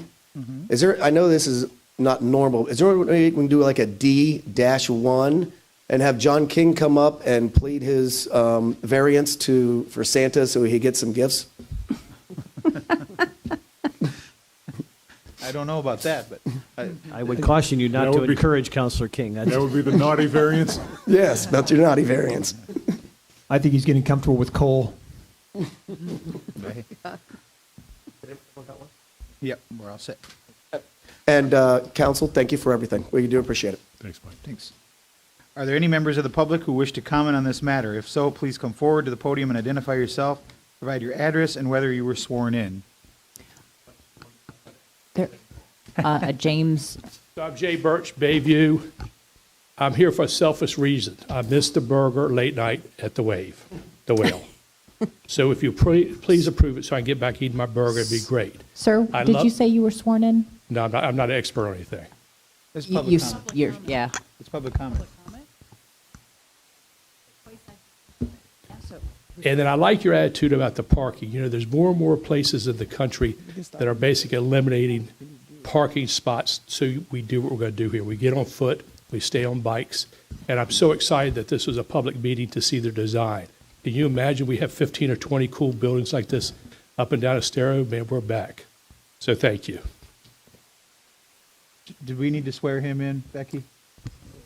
Yes, he should have been sworn in, but I don't think it. Might as well do it just to make sure we're all Yeah, official. do you swear to tell the truth, the whole truth, and nothing but the truth that you did already talked about? All right. Is there anyone else scheduled to speak? Is there anyone else that would like to? All right. Are there any additional comments, rebuttal, or closing statements from the applicant? No. I will now close the public hearing. Request discussion or a motion from town council to approve with conditions, deny with reasons, or a continuance to a time certain. Mr. Mayor, I move to approve Resolution 23-154 without the LPA conditions. Without the LPA conditions? Without the LPA conditions. And the LPA condition wasn't a true condition to Yes, the resolution, right. so. I'll second. Okay. Got a motion by Councilor King, seconded by Vice Mayor Adderholt.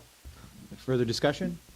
And the one thing I'm going to just chirp in, and I kind of feel, I understand that this is in the downtown. It's not quite Times Square where you have no chance for parking, and it's not quite a bigger lot where maybe you have ample parking. I appreciate what they've done to try to manage effective parking. The parking day was really useful. But I'm a little concerned about this conversation that now parking doesn't matter. That, because I've also heard conversations in council where people say, well, the problem is not enough parking, so people are driving up and down Estero looking for parking, which I've seen. And I know that people still drive onto the island. You know, the mass, we don't have control over the road coming onto the island. We don't really have the trolley is kind of underutilized because they're stuck in the same traffic as everyone else is. So I think I just want to be mindful that I think, you know, I'm going to support this, but I still think traffic is an issue, and we have to do what we can to provide parking for people somewhere, because before they can walk, they got to get here. I'm going to comment on that if I can respectfully. I don't think I heard anywhere this morning that parking doesn't matter. So my perspective on this particular issue is, given its location on Estero Boulevard, parking does matter, but parking creates, given their unique location, it creates an adverse dynamic. More parking would actually hurt or foster traffic congestion as opposed to lessen it, given its unique location on Estero. So that's why I see this as a unique exception, and there will be other areas that parking will be very important. But given trying to get onto Estero or off Estero, or God forbid turn left on Estero from Palermo, is a challenge, and it's a detriment to the traffic flow of Estero Boulevard. So it seems counterintuitive, or it doesn't seem. It sounds like staff's not allowed to utilize common sense to consider the impact on traffic flow by requiring this many additional parking spots at this location. So yeah, I understand what you're saying, Jim. I know, I tried to interrupt at it. Now you've kind of said this before. I understand what you're trying to say. I just don't know if I'm completely on board with it, because if someone has to take a left turn here to go into the parking, they also have to take a left turn to go into Norm's. Sooner, one of the turns you're going to make off of Estero is going to be a left. So I do think it is an issue. If they had more parking, considering they can't rent it out separately, I'm not really sure how, there's certainly a point where they get diminishing returns, and it'd probably be more of an effort to keep policing your parking spot from people who just want to park and go to the beach. But I do think that there is an obligation for parking. I think that if we're going to say that parking anywhere else on the island, ample parking helps people get out of their cars, then I think it applies to this too. Yeah, I think I agree with both of you, quite honestly. I think we are going to have a parking issue, or continue to have a parking issue, but I think it's a global issue we need to look at, and I think we will within our M&P meetings to address it, and how can we clean some things up that are in the code that I think would incentivize some people to maybe build parking garages, if you will, if that's a thing that can be done. But I don't think, I think they've done a very good job here of going through the process, talking to staff, working with the fire department, working with the public, listening. I have not heard one person in opposition to this project, even before seeing the rendering. I'm glad that you brought the rendering. I thought it was very important to see, and when people see it, I think they'll like it even more. The parking, I've said publicly, and I'll say it again, I think that if you think you can make it work with less parking than the municipality seems to think that you need, then that is, as you said, on you. And if it works, it works. If it doesn't, it doesn't. I appreciate the fact that you took what the LPA said. You went out, you tried to come up with some solutions and some ideas to increase the parking. I think with some of the things that we may eventually change down the road to look at other types of vehicles that are considered vehicles, that I think that will help alleviate some of the parking. But, it goes back to me for promoting that walkability and bikeability. And yes, I know people are going to have to get here. And I think that's what leads to the global problem we'll have as a town, not specific to an individual business, that we'll have to address. But I appreciate your efforts, and I will be supporting this. Any other comments? Roll call. Got a motion and a second. Councilor King? Aye. Vice Mayor Adderholt? Aye. Mayor Allers? Aye. Councilor Woodson? Aye. Councilor Veach? Aye. Motion carries unanimously. Congratulations. Thank you very much for your time, and staff for all the hard work that's gone into this. Next, we have, Resolution 23-155, Variance 202-30198. It's 49/51 Pompano Street. A resolution of the Town Council of the Town of Fort Myers Beach, Florida, approving with conditions, denying variance VAR 202-30198, 49/51 Pompano Street, requesting a variance from the LDC Section 34-638, Table 34-3, dimensional regulations in conventional zoning districts for the street and rear setbacks in an RM zoning district, providing for clarifications as necessary, providing for conflicts of law, Scrivener's errors and severability, and providing for an effective date. If any town council member has had any ex parte communication to disclose, please let us know the subject discussed and the identity of the person, group, or entity with whom the communication took place, any correspondence that you received, or any observations made of the site. Councilor King? I'm sorry, I lost my place on the agenda here, so I was trying to scroll down through it. None that I remember. I'm in the same category. Just a drive-by for me. Strictly drive-by. I've walked by that lot numerous times and really have no recollection of what it looks like. Okay. Jason Smalley has been qualified as an expert already by the town council, and based on his education and experience has been accepted as an expert in the field of land use, planning, and development in the town of Fort Myers Beach. Are there any other individuals who would like to be qualified as an expert witness on behalf of the applicant at this time? Seeing nobody here, I would assume no. Has the property owner applicant seen a copy of the agenda backup materials from staff? Seeing no one, I assume yes. Go ahead. Thank you. It's like you're having a one-man meeting sometimes, man. Sorry. Good morning, Town Council. My name is Jason Smalley. I'm with your Planning and Zoning Department. So as was mentioned before, this is a requested application for two variances. This is for 49/51 Pompano Street. So if you've taken a look at what's been proposed, they are looking to rebuild a two-unit structure stretched across the lot. Prior to the storm, there were 2 units that did exist. This offers me up an opportunity and a mea culpa from my LPA, and this is mentioned in the staff report. There was a question about whether they would be utilizing the post-disaster build-back policy. I incorrectly stated that they will be using the post-disaster and that they would be obligated to wait out until the second reading for the proposed amendment to that post-disaster. That was incorrect. They are by right eligible for a second unit just based on the square footage of the lot. So I apologize for that. They can move forward without the waiting for any changes to the post-disaster build-back since they will not be utilizing it. And the recommendation from staff for a condition of approval to wait on that is also moot. So today, everything is being presented on its own basis. The lot is eligible for 2 units. We are here for any questions that you may have on our process. And then, as I see, I don't believe that there's a representative here from the applicant.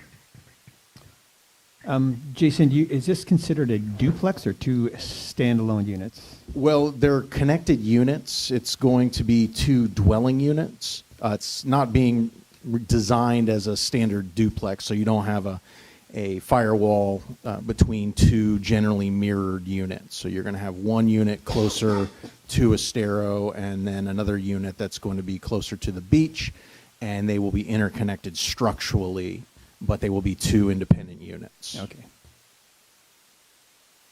Any other questions for Jason? All right. I don't see anyone here from the applicant. There is nobody here. Are there any members of the public who would wish to comment on this matter? If so, please come forward to the podium and identify yourself, provide your address, and whether you were sworn in. Saying no. You have anything, Amy? No? Are there any additional comments, rebuttal, or closing statements from the applicant? Crickets. I will now close the public hearing and request discussion or a motion from town council to approve with conditions, deny with reasons, or a continuance to a time certain. I'll move to approve. I'll second. We've got a motion from Councilor Veach to approve Resolution 23-155, a second by Councilor King. Any further discussion? I'll just say weirdest lot shape ever. It certainly is. Roll call vote. Councilor Veach? Aye. Councilor King? Aye. Vice Mayor Adderholt? Aye. Mayor Allers, aye. Councilor Woodson? Aye. Motion carries unanimously. Thank you. Next, we have the administrative agenda. We have nothing on that. Final public comment. Is there anyone? Terry, come on up.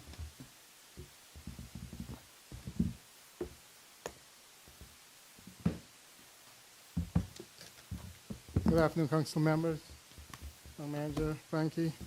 As you know, today we had a proposal which we were trying to bring forward to the council for a vote to get our situation resolved that's been ongoing for the last 7 years. This morning it was pulled because of some concern on some of our properties. After discussing it with, I'm going to call you Frankie, I'm not going to, Mr. Frankie, there was a lot of confusion of what property I own and what property I don't own. If I have a purchase agreement or intent to purchase a property, I don't own that property. I can't do anything on that property. I don't have the right to until it's under my title. And that goes for the pieces on Times Square. There's some concerns there, and I approached Mr. Frankie last week and told him those owners would be willing to work with him in getting the property secure or advising them what they need to do, and we will help them. You know, after the hurricane, myself and Joe took it upon ourselves to clean up Times Square. We hauled all that material and put it to the side.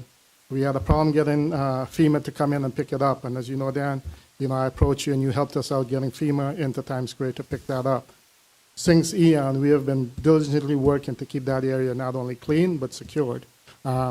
It's the most visible area in town. Everyone wants to go on top of there and take a picture. As soon as we can put a fence up or help the owners put a fence up, someone tears it down. I approached Mr. Frankie again and said, I told the owners they need to get either chain link fence or something better because, we're putting in a lot of time on our staff at no cost to help them keep those areas secure. And Mr. Frankie said, he'll work with us to make sure that we get the approval to put a chain link fence up in that area. But the bottom line is this has been going on way too long, and we need to get it resolved. And it seems to me the more we talk, the town attorney has been very helpful, but there's a lot of confusion. And the only way we'll get this resolved is if we're able to sit down, Mr. Mayor, Mr. Attorney, town staff, with myself and my attorney, let's figure out what the problem is and let's find a solution. It's not rocket science, you know. Everybody wants to know what's going on with Times Square. Is it going to be rebuilt or not? The owners of Times Square are committed to coming up with a solution that will work for everyone. Now, is all of them going to build back? Probably not. The cost of building back is atrocious. But we are committed to coming up with a solution and a plan that will reflect the ideas of everyone in Times Square. And then, you know, we've worked with you, Mr. Mayor, and we'll continue to work with you to make sure that plan is approved not only by the town, but by the colony, because we share the two parks with them. So, but we cannot resolve this if, you know, there's misinformation and we're not sitting together and working it out. So, you know, my attorney has sent out a request for a meeting. Hopefully you guys will respect that and we can sit down and meet and get this resolved. Thank you for your time. Thank you, Terry. Is there anyone else that'd like to speak in public comment? Hearing none, we'll close public comment. Town manager's items. Thank you, Mayor, Vice Mayor, Council. Just a few things. The street sign project is up and running. Off and running, I guess, is the better term. Why they use those poles that are so tall, I don't know, but they will be cutting them off after they put the street marker signs up. So that will be a better look. Before you go on from that, speaking of street signs, I noticed yesterday twice the stop sign's missing at Crescent and Fifth. There used to be a stop sign that was on that corner, and now there's been, myself included, was almost hit coming because they don't think they have to stop on Crescent anymore. So I don't know if that's something we can Yeah, one's address. missing at north of Estero and Estero, right there by the bridge. As you turn to go to the bridge, one hasn't been put there either. So, yeah, I've noticed a couple places. So Jason's listening. We'll add that to the list. Yeah, I think there's also one missing Shell Mound in Connecticut Street. And they're still working. I mean, obviously it's not completed, so we'll make sure we'll remind them to double check all the areas that are missing the signs.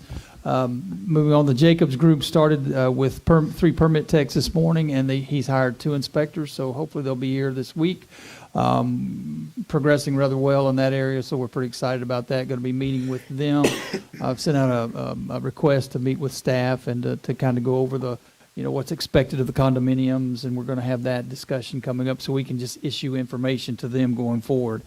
We'll be putting out a couple of RFPs, actually about 3 or 4 for mowing and removal of unsafe structures, not together, 2 separate.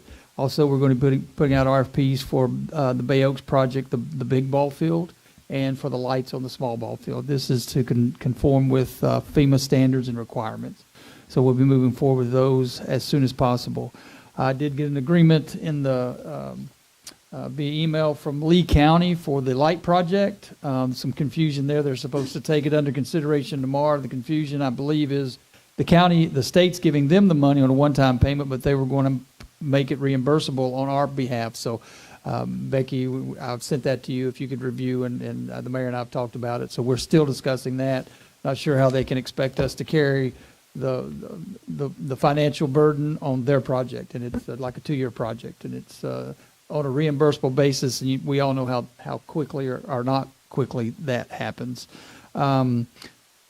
I'll wait for the town hall trailers in a minute. I do have to recognize one employee. I'm not sure if she's still here. I received Jenny Dexter's resignation this morning. I want to thank Jenny for all she's done. She's Jenny, back are there. you in the room? She's back behind the pulpit. She's hiding. But Jenny, I know the council would like to recognize you and thank you for all you've done. I know it was a challenge with the hurricane, but I understand your reasoning, and I want to publicly wish you all the best, and we'll be working with you over the next couple weeks. Thank you, Jenny. And Frankie's going to update us on our progress of our trailers. So we've been in contact with Box Modular due to the UAW strike. Apparently it has affected their logistics as well. We should have trailers coming on site within the next 2 weeks. They're doing their compaction study this week. We had ICS on the old softball field building up that grade about 1.5 feet where it was, and putting compactable soil so it meets with their standards for anchoring these units once they do arrive. Jason at ICS and Lee, all the crew out there did a fantastic job of expanding our our template there, and they're going to be also doing work towards the back of that property as we get ready for the new baseball or softball field in the back and a potential pickleball and parking area. Other than that, we're kind of moving along. That's all we have. So where you're putting the trailers, I mean, you've kind of strategically designed this so it's not going to be where Bay Oaks or the pool or anything else is, right? That's where the ball fields. Interestingly enough, where parking was going to be. All right. Town manager, or town attorney items? It's not on the agenda, but I did want to mention that when we were talking the last time about the owner-builder permit and vacation rentals, I had done some extensive research on that in preparation for doing the letter to the Attorney General, asking for an opinion, but I became convinced that, in fact, leases are different from vacation rentals when you really go deep into the statutory provisions. So I am in the process of writing an opinion, and I've already mentioned it to town staff, that I will write an opinion saying that the fact that people had an owner-builder permit would not prevent them from getting a license to have vacation rentals. I find that interesting. I know that, the legal system is a matter of really mincing words, but it's Often it is. yeah. But it seems like what's the defining factor that makes it a lease or not a lease? Because you're signing an agreement to use. Okay, there are a number of things. Statutorily, they are treated completely differently. For instance, I can lease my house out for 6 months and a day, and I don't have to pay any taxes. I don't have to have any kind of permission from the state to do that. If I wanted to have turn my house into a vacation rental, I would need to essentially get permission from the state, because you have to register them with the state of Florida. You do have to pay taxes on the rentals. So it is very different. If I wanted to evict someone I had a lease with, I would have to go through the actual eviction process, file a lawsuit. If I wanted to, you don't have to evict a vacation renter. You can trespass them, and you can get the sheriff's office to come and get the person out of there. It's kind of like apples and lawn chairs. They truly are treated differently under the law in So it Florida. almost seems like they treat vacation rentals more like hotels then? They treat vacation rentals like vacation rentals. That's a specific thing under the Florida statutes, and I will tell you that for whatever reason, they seem to be really preferred or really liked a lot by the legislature with what they've been doing with them, but they are very different. I just had a question for Becky. First of all, thank you for that additional research, Becky. I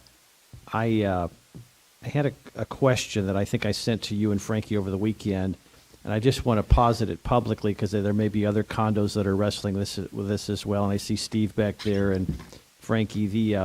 Apparently there's a new requirement for the town of Fort Myers Beach Building Department that requires an actual cash value floodplain management appraisal, because FEMA and the state will no longer accept the insurance appraisals. Condos have already gotten insurance appraisals. Certainly they've gotten an additional appraisal to determine the 50% rule, and they're fearful that a third appraisal is now being required. I just wondered if we could provide I know Becky's going to research that, but maybe in the interim, if anybody could give some kind of just an update as to whether that is indeed the case and why that's the case, to help our friends in the condo world who are struggling? Steve, you have any idea about that, or does that make any sense? I'm just reading from a note I have from a concerned condo association president. Does that go against, though, the Senate 250? It's a great question. I don't know. Steve Poposky, town engineer. An actual cash value appraisal is one of the options. You can actually, they give you three possible options. That's one of them. They being FEMA Okay. guidance. So the other option would be that the property appraiser values the property. However, for those buildings in Lee County doesn't value those buildings in that way. Sometimes they use methods that aren't allowable under the substantial damage rules. For example, they use an income capitalization approach at times, and that is not allowed because they have to, the whole rule is it has to be the value of the building or the structure, not the land, not the use of the building, just what it costs to repair it. That's why it's the adjusted cash value. So just for us lay people out there, so if a condo building got an appraisal for their 50% rule, that's not going to cut it? It just has to be done in the right way. So it can't be an appraisal based on the income approach, for example. In other words, it's a 50-unit building. You can rent each place for a certain amount of money. Then we capitalize that and by a certain multiple. That isn't allowed. That's used for real estate purposes when you sell your building. A lot of times, it's typically what they do for when you go to buy it. But as far as the substantial damage goes, it's just based on the cash value of essentially the building material and what it costs to put it in place. And this is a FEMA requirement? Is it new, or has it always been on the books this way? No, it's been that way, yeah. Okay. And is there anything on the town websites that would help a condo association member navigate the three options that are available to them? Yeah, the best way is, again, the FAQ has it. There's also the resource library that has the FEMA documentation. There's probably more information than you're ever going to want to know about it. The substantial damage desk reference is a great tool. You can get on there and you can use a find function and go right to it. So are most condos then going to have to get a whole nother appraisal to satisfy FEMA? Well, it depends on what they got the first time. Okay. If the appraisal is based on income capitalization approach, it's not allowable by the FEMA rules. Did most people do it that way? In other words, are most folks going to have to get a second appraisal then? I don't recall a lot of instances where they got it based on income capitalization. Okay. I believe I saw an email recently where there is one. Okay. But I don't recall a lot of those. All right. That's helpful, Steve. Thank you. I've asked, based on that email, we all, I think, got that, that email. I've asked staff to coordinate a meeting potentially with staff and with the condo associations to help them better understand exactly what I think Steve just laid out, but also allow them to ask some questions so that they're all on the same page so that we're not having the confusion. I think that would be wonderful, Mr. Mayor. That's a good idea. And on that issue, Councilor King, a few weeks ago, I think appropriately asked for the town to express to the legislature and or at least our lobbyist the concern about the new reserve requirement. Did anything happen with that? I'm not looking at you, John. I'm looking at Andy or Becky. It will be. Yeah, we will. I mean, we meet with him occasionally, talk to him briefly, but we will. I didn't know if Councilor King, were you thinking of more of a formal letter? That's what I was thinking at the time. That's what I yes. thought I thought you said that. I know that reserve requirement is going to cause some real hardship to Fort Myers Beach.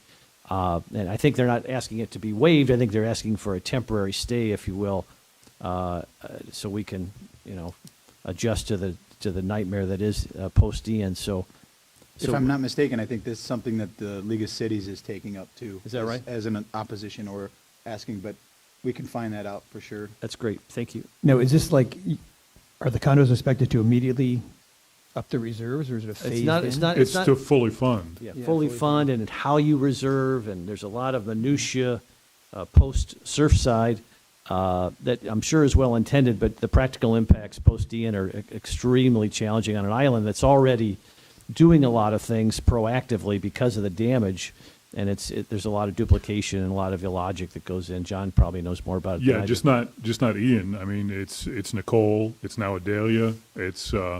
It's not just a Fort Myers Beach issue. It's anybody that's near the coastline or in a condo as well. It's just another burden for the condos that Yes. are already struggling. And that's imposed by the state, not the town of Fort Myers Beach. Right. But it sounds like if it's a statewide issue, then there ought to be Correct. some kind of consortium to join together with a much That's our bigger group. hope. Yeah.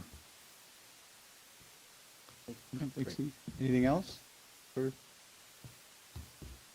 Becky? Oh, no, I'm sorry. Oh, I was No, asking that's if it. anybody had any. Okay. Tom, well, then we'll Mayor, if go. I get clear, are you asking Becky to write a letter so she has all the legal terms on that? I mean, or do we want to wait and see what the League of Cities puts out, or how do we want to proceed? But that's the first there? I'd heard of the League of Cities. I did this because I was asked by some of the condo members here that they were taking it to the Condo Association of Fort Myers Beach to try and get that addressed. I did send something myself to Representative Botana and the Lee County delegation. I did that before I came here and asked for something to be done. And I think Jackie and the chamber, I think they're on Jackie and the they're on the chamber, trail yes. as well. So if we want to do a letter, we certainly can before, maybe by the next meeting, if we could.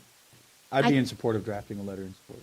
of Okay, Councilor and, King. and I think the condos in Daytona Beach Shores, which were impacted dramatically by particularly Nicole, are pursuing this. If you Yeah, could- just something for the Lee County delegation, I think would be appropriate. Okay. That'd be great. Could I get a copy of your letter? That would help me. Certainly. Okay. If I find it. Councilor member items and report. We'll start with you, Councilor Beach. We've been talking a lot about parking. I'd just like to maybe have a more comprehensive discussion in an M&P. And then, as part of that too, there's, by what we have was at First Street parking, there's another parking lot adjacent to that. I'd just like to maybe authorize town staff to just have a preliminary conversation and see if there's any interest in a public-private partnership to put a parking garage there. It seems like an ideal spot right off the bridge there. I don't disagree. I'm sorry, Bill, I wasn't paying attention. What was the location you suggested? I wasn't. You know, First Street on Old San Carlos by the Yucatan. Oh, gotcha, okay. And we have a lot there, they have a lot there. Right It makes away sense to there. go together because there's, you know, Okay. the ramps and things take up space, so.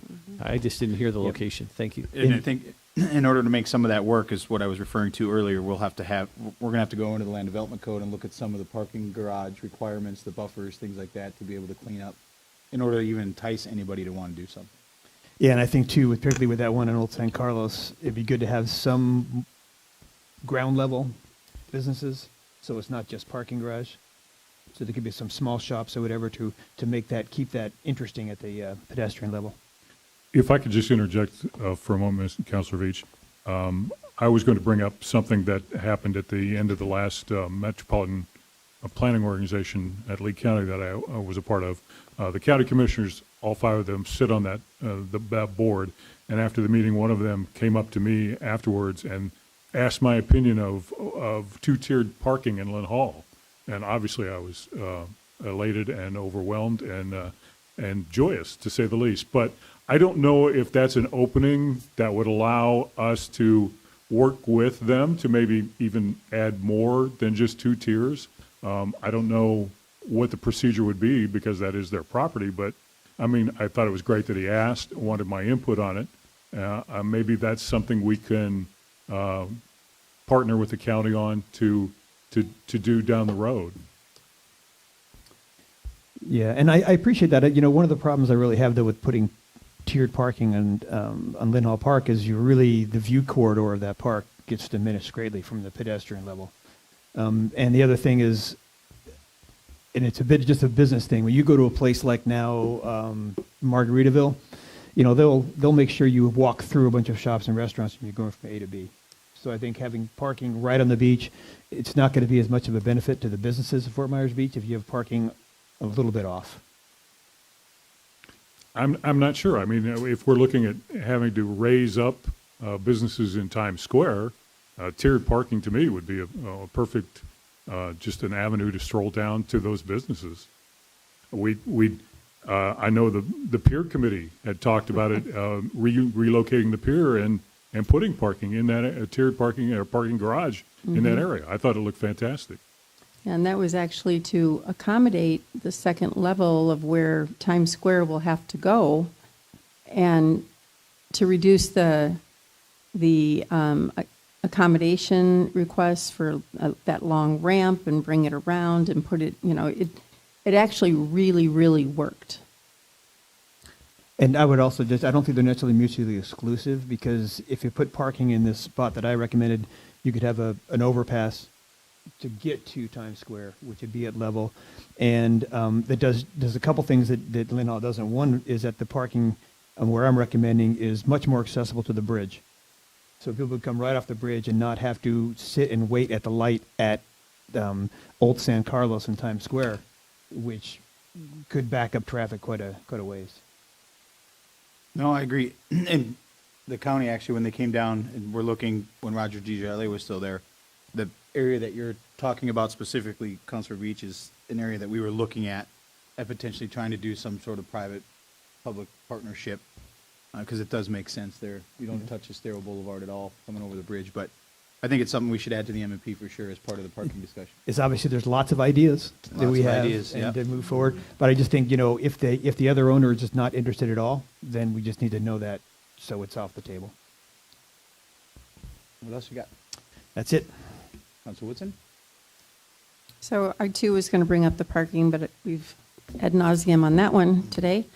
My other question, and I know we've already published 2024 meeting schedule, but I'm just questioning, with everything coming up, all the new building that's going to be happening, do we have enough meetings in a month? LPA meets only once a month. M&P only meets once a month. We as council meet twice a month, and I know it all aligns with staff too, like if decisions are made and do you have enough time to, do all this, but I don't know. It's just something I've been thinking about, and it just seems like things move so slowly because we have to wait for a meeting or we have to wait for a discussion. And I'm just curious what other council members' sentiments are about that, or what staff's comments are as to if that is something we want to even consider. Just my 2 cents is I know that the staff has got a lot on their plate, and especially when you're dealing with all the things that we're dealing with now, it just compounds it. We do have the option of calling a meeting anytime we want. We can call a special meeting if there's some things that need to be done. I'm not opposed to if we needed to add an extra meeting here or there. I guess it depends on the workload, how much. It's probably not the same every month from month to month. Right. So maybe if we can see that we're going to need to have some more, instead of having 6-hour meetings or whatever, we can have 2 I think or one 3. thing you'll see is the advertising, especially for some of the things that go with planning and that type of thing, is the amount of time it takes to advertise. It's hard to call a special meeting and it's, okay, we still got 15 days to advertise or whatever the number is. But we can do whatever we need to do to get things accomplished. I would support adding it to the M&P for discussion so that we can hash it all out. Yeah, if we could just talk about that and just see what that might look, and maybe it's only a couple extra meetings a quarter or something. It kind of goes along with that whole, and I know I've talked with you, Andy, about this, but we have a restriction of 6 working days a week for construction. Could we expand that to 7? Could we have construction going on Sundays because we have so much building to do? And that would allow maybe contractors to stagger their people. And I don't know. It just try to do everything possible to keep things moving forward. I would, and one thing too is if the problem with meeting frequency is backlog, then if we're putting off items, variants or whatever else because there's just not room in the agenda, I think there could also be something just having longer meetings. Maybe we have to take a lunch break and go into the afternoon. If you do more meetings, then you get a little more, I guess, resolution. But, because like if we have a meeting with the LPA, you need 2 weeks, right, before you bring it on the agenda for a regular town council meeting, and that's something that's beyond our control, that schedule. I have no problem with meeting more frequently if necessary. I think the the key driver of this really needs to be the town manager. I think the town manager knows this all now well enough, and as a very comfortable working relationship with us, that if we need to meet more, you need to lay it out for us and let us know, and we'll work with you, and we want to support you and your team, and I agree with Karen. I mean, whatever we can do and to keep things moving, but I think the town manager, given our town charter, I mean, you're driving the bus. We're backing you up in a policy capacity. And if you need us to meet more, but sometimes you need time to recover from these meetings and prepare for the meetings. So, you got to just drive the bus and let us know how we could best help move things forward. Andy is your bus driver. At the first stop, 7 people get on. Anything else, Councilor? No, that's it. Vice Mayor Adderholt? I just have one thing left, and it's maybe a little bit early, but I just wanted to have Frankie begin to think about this a little bit on the permitting front. I've learned Friday and Saturday that the one of the remaining permits for Santini Plaza has been sent back to the Santini Plaza by the fire department for some additional information. It should be able to be turned around quickly. I talked to the chief on Saturday. We're close, and I guess what I'd like to ask publicly, so people know that the town is working with the folks, the tenants of Santini Plaza.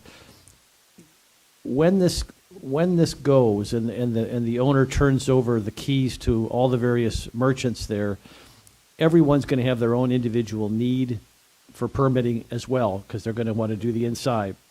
And I think it's unique in that many of those will be similar.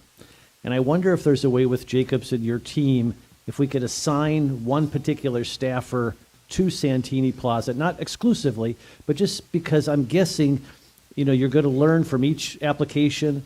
And if you've got one person handling it, they learn what the needs are and what's unique about Santini, and then they could just really turn those around quickly so we can get Santini Plaza open as soon as possible, if that makes sense.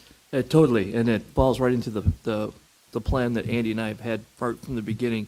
When Jacobs come on board now, what that does, it allows us the luxury of having extra hands available, if that makes sense, where we can get extra eyes and things to deal with this. So that's totally going to placate into what we've already had planned. Right. Thank you. That's all I've got. Councilor King? Yeah, I got something that's been bothering me for probably since I ran as a candidate. Not to detract from the hard work. I just want this to be a positive. I know, Mayor, you have promised never to drop the ball on the veterans, and I appreciate that, and I understand that, and I think you've done a great job. And Vice Mayor Adderholt, I think you're doing a fantastic job of trying to get this coordinated of how we honor the veterans at Bayside Park. Honestly, I'd just like to see us take a small step forward and change the name of Bayside Park and officially call it Veterans Memorial Bayside Park. Hopefully we could coordinate that with what you're pursuing, Vice Mayor, and maybe have that done in time for Memorial Day. And if so, this would give us ample opportunity to create signs for that. I just think it's long overdue and something easily we could do ourselves. Well, I have to say that I think that's an outstanding idea, and I think I've heard some of that sentiment from the community as well. So I think it's great, and I think Memorial Day is a great goal for us to get this done. I know Frankie, when we had the artist out to look at the site, I mean, Frankie has so many unique layers to his onion that he was a former geologist in one chapter of his life, so he's talking stone like somebody who's it's amazing his subject expertise. But nonetheless, I'm hopeful. Frankie's negotiating with the artist now to try to get things moving, and so if we could have it done by Memorial Day, I think that's wonderful. I think we probably ought to put that on an M&P so we can discuss. And this sounds silly, but I think it's important how we order the name. In other words, does Bayside come first, just to help people understand where it's at? Bayside Memorial Veterans Park, or Bayside Veterans Park, Bayside Memorial Park. I just think we need to just talk about that as a group and let the public have some input on that. Sure. But I love the concept, and I think that should be, and I think even Frankie, I don't want you to steal your thunder, but I think you were going to build some kind of additional signage at the park. That is correct, sir. When we met with the artist that day, we originally had signs to be put back the way it was right before Ian. The sign company couldn't meet our deadline. It allows us time to formulate based on that template. When we meet with all of you individually, we can have a couple of ulterior designs run by those past you, and then we can also present that to the public then for their final. But yes, we had talked about doing the Veterans Memorial Park added to the Bayside Park. If we could, Councilor King, could we add that as an M&P item? I'm totally comfortable with Just that. get I just everybody wanna make comfortable sure with the exact we language. start going forward with, in some avenue. That's it for me. That's it. All right, just two things. One I talked about earlier, I just want to read through those steps for the canal dredging that we talked about, because there is a deadline, and see if there's a consensus to want to move forward with and directing staff to enter into this. So step one is the council is to consider approve sending a non-binding resolution of intent to Lee County tax collector and property appraiser no later than January 10th, 2024. December 31st is the more common deadline for tax assessment considerations for the upcoming year. Attached a sample resolution.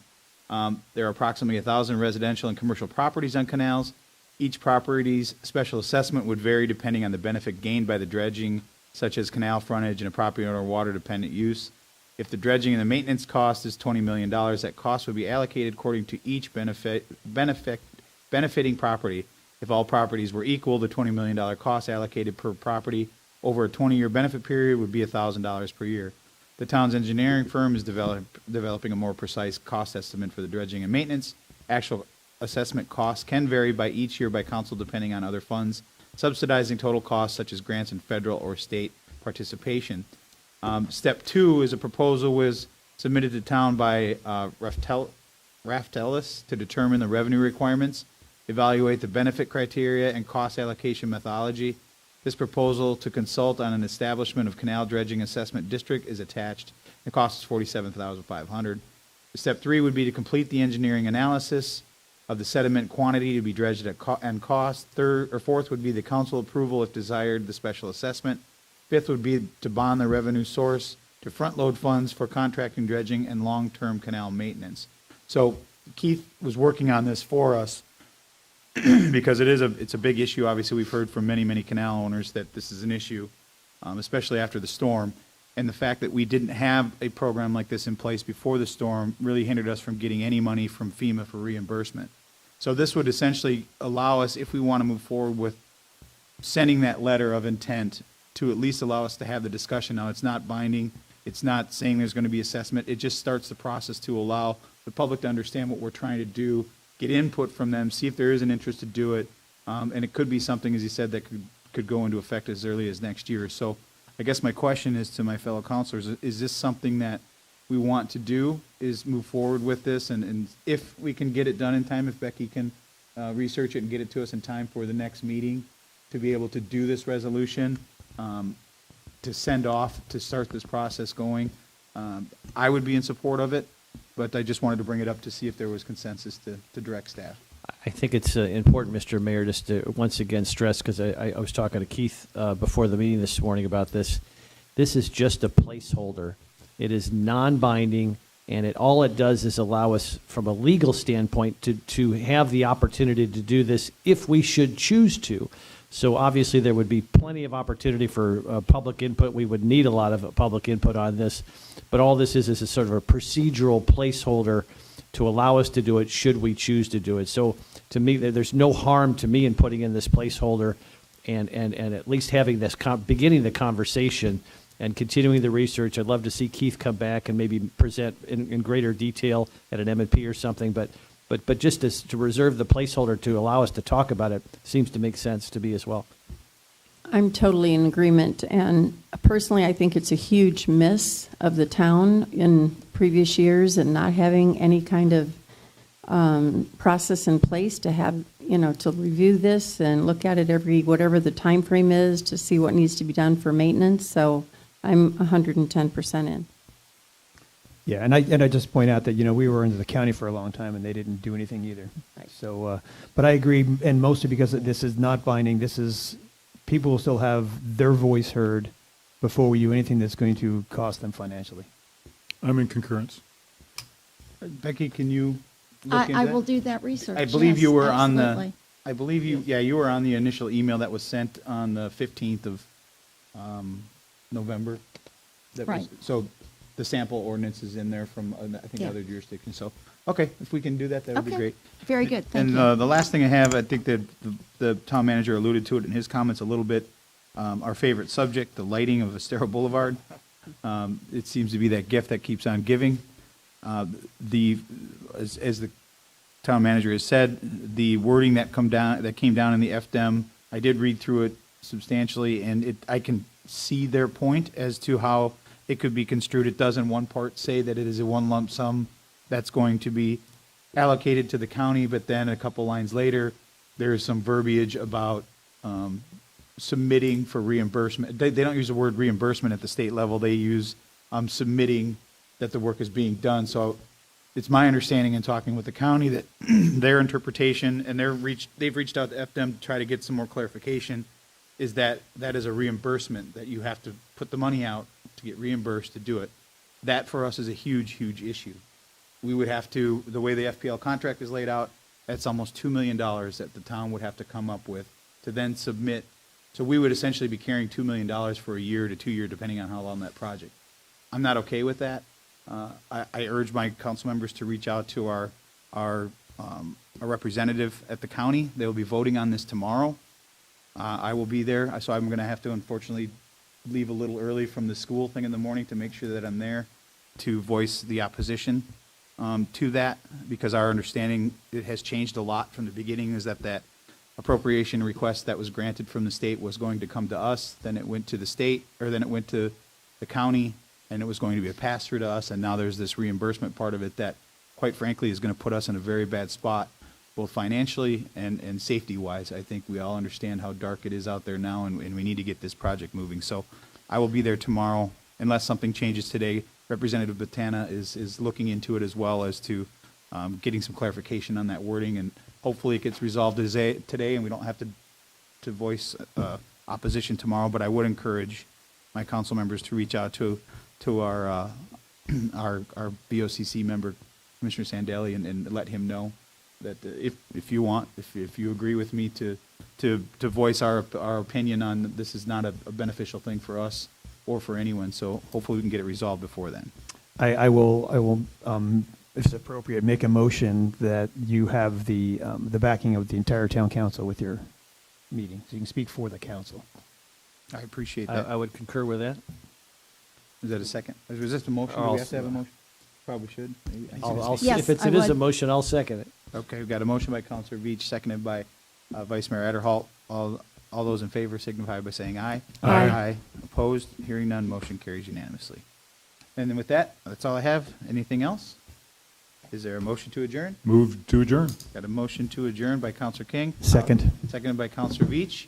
All those in favor signify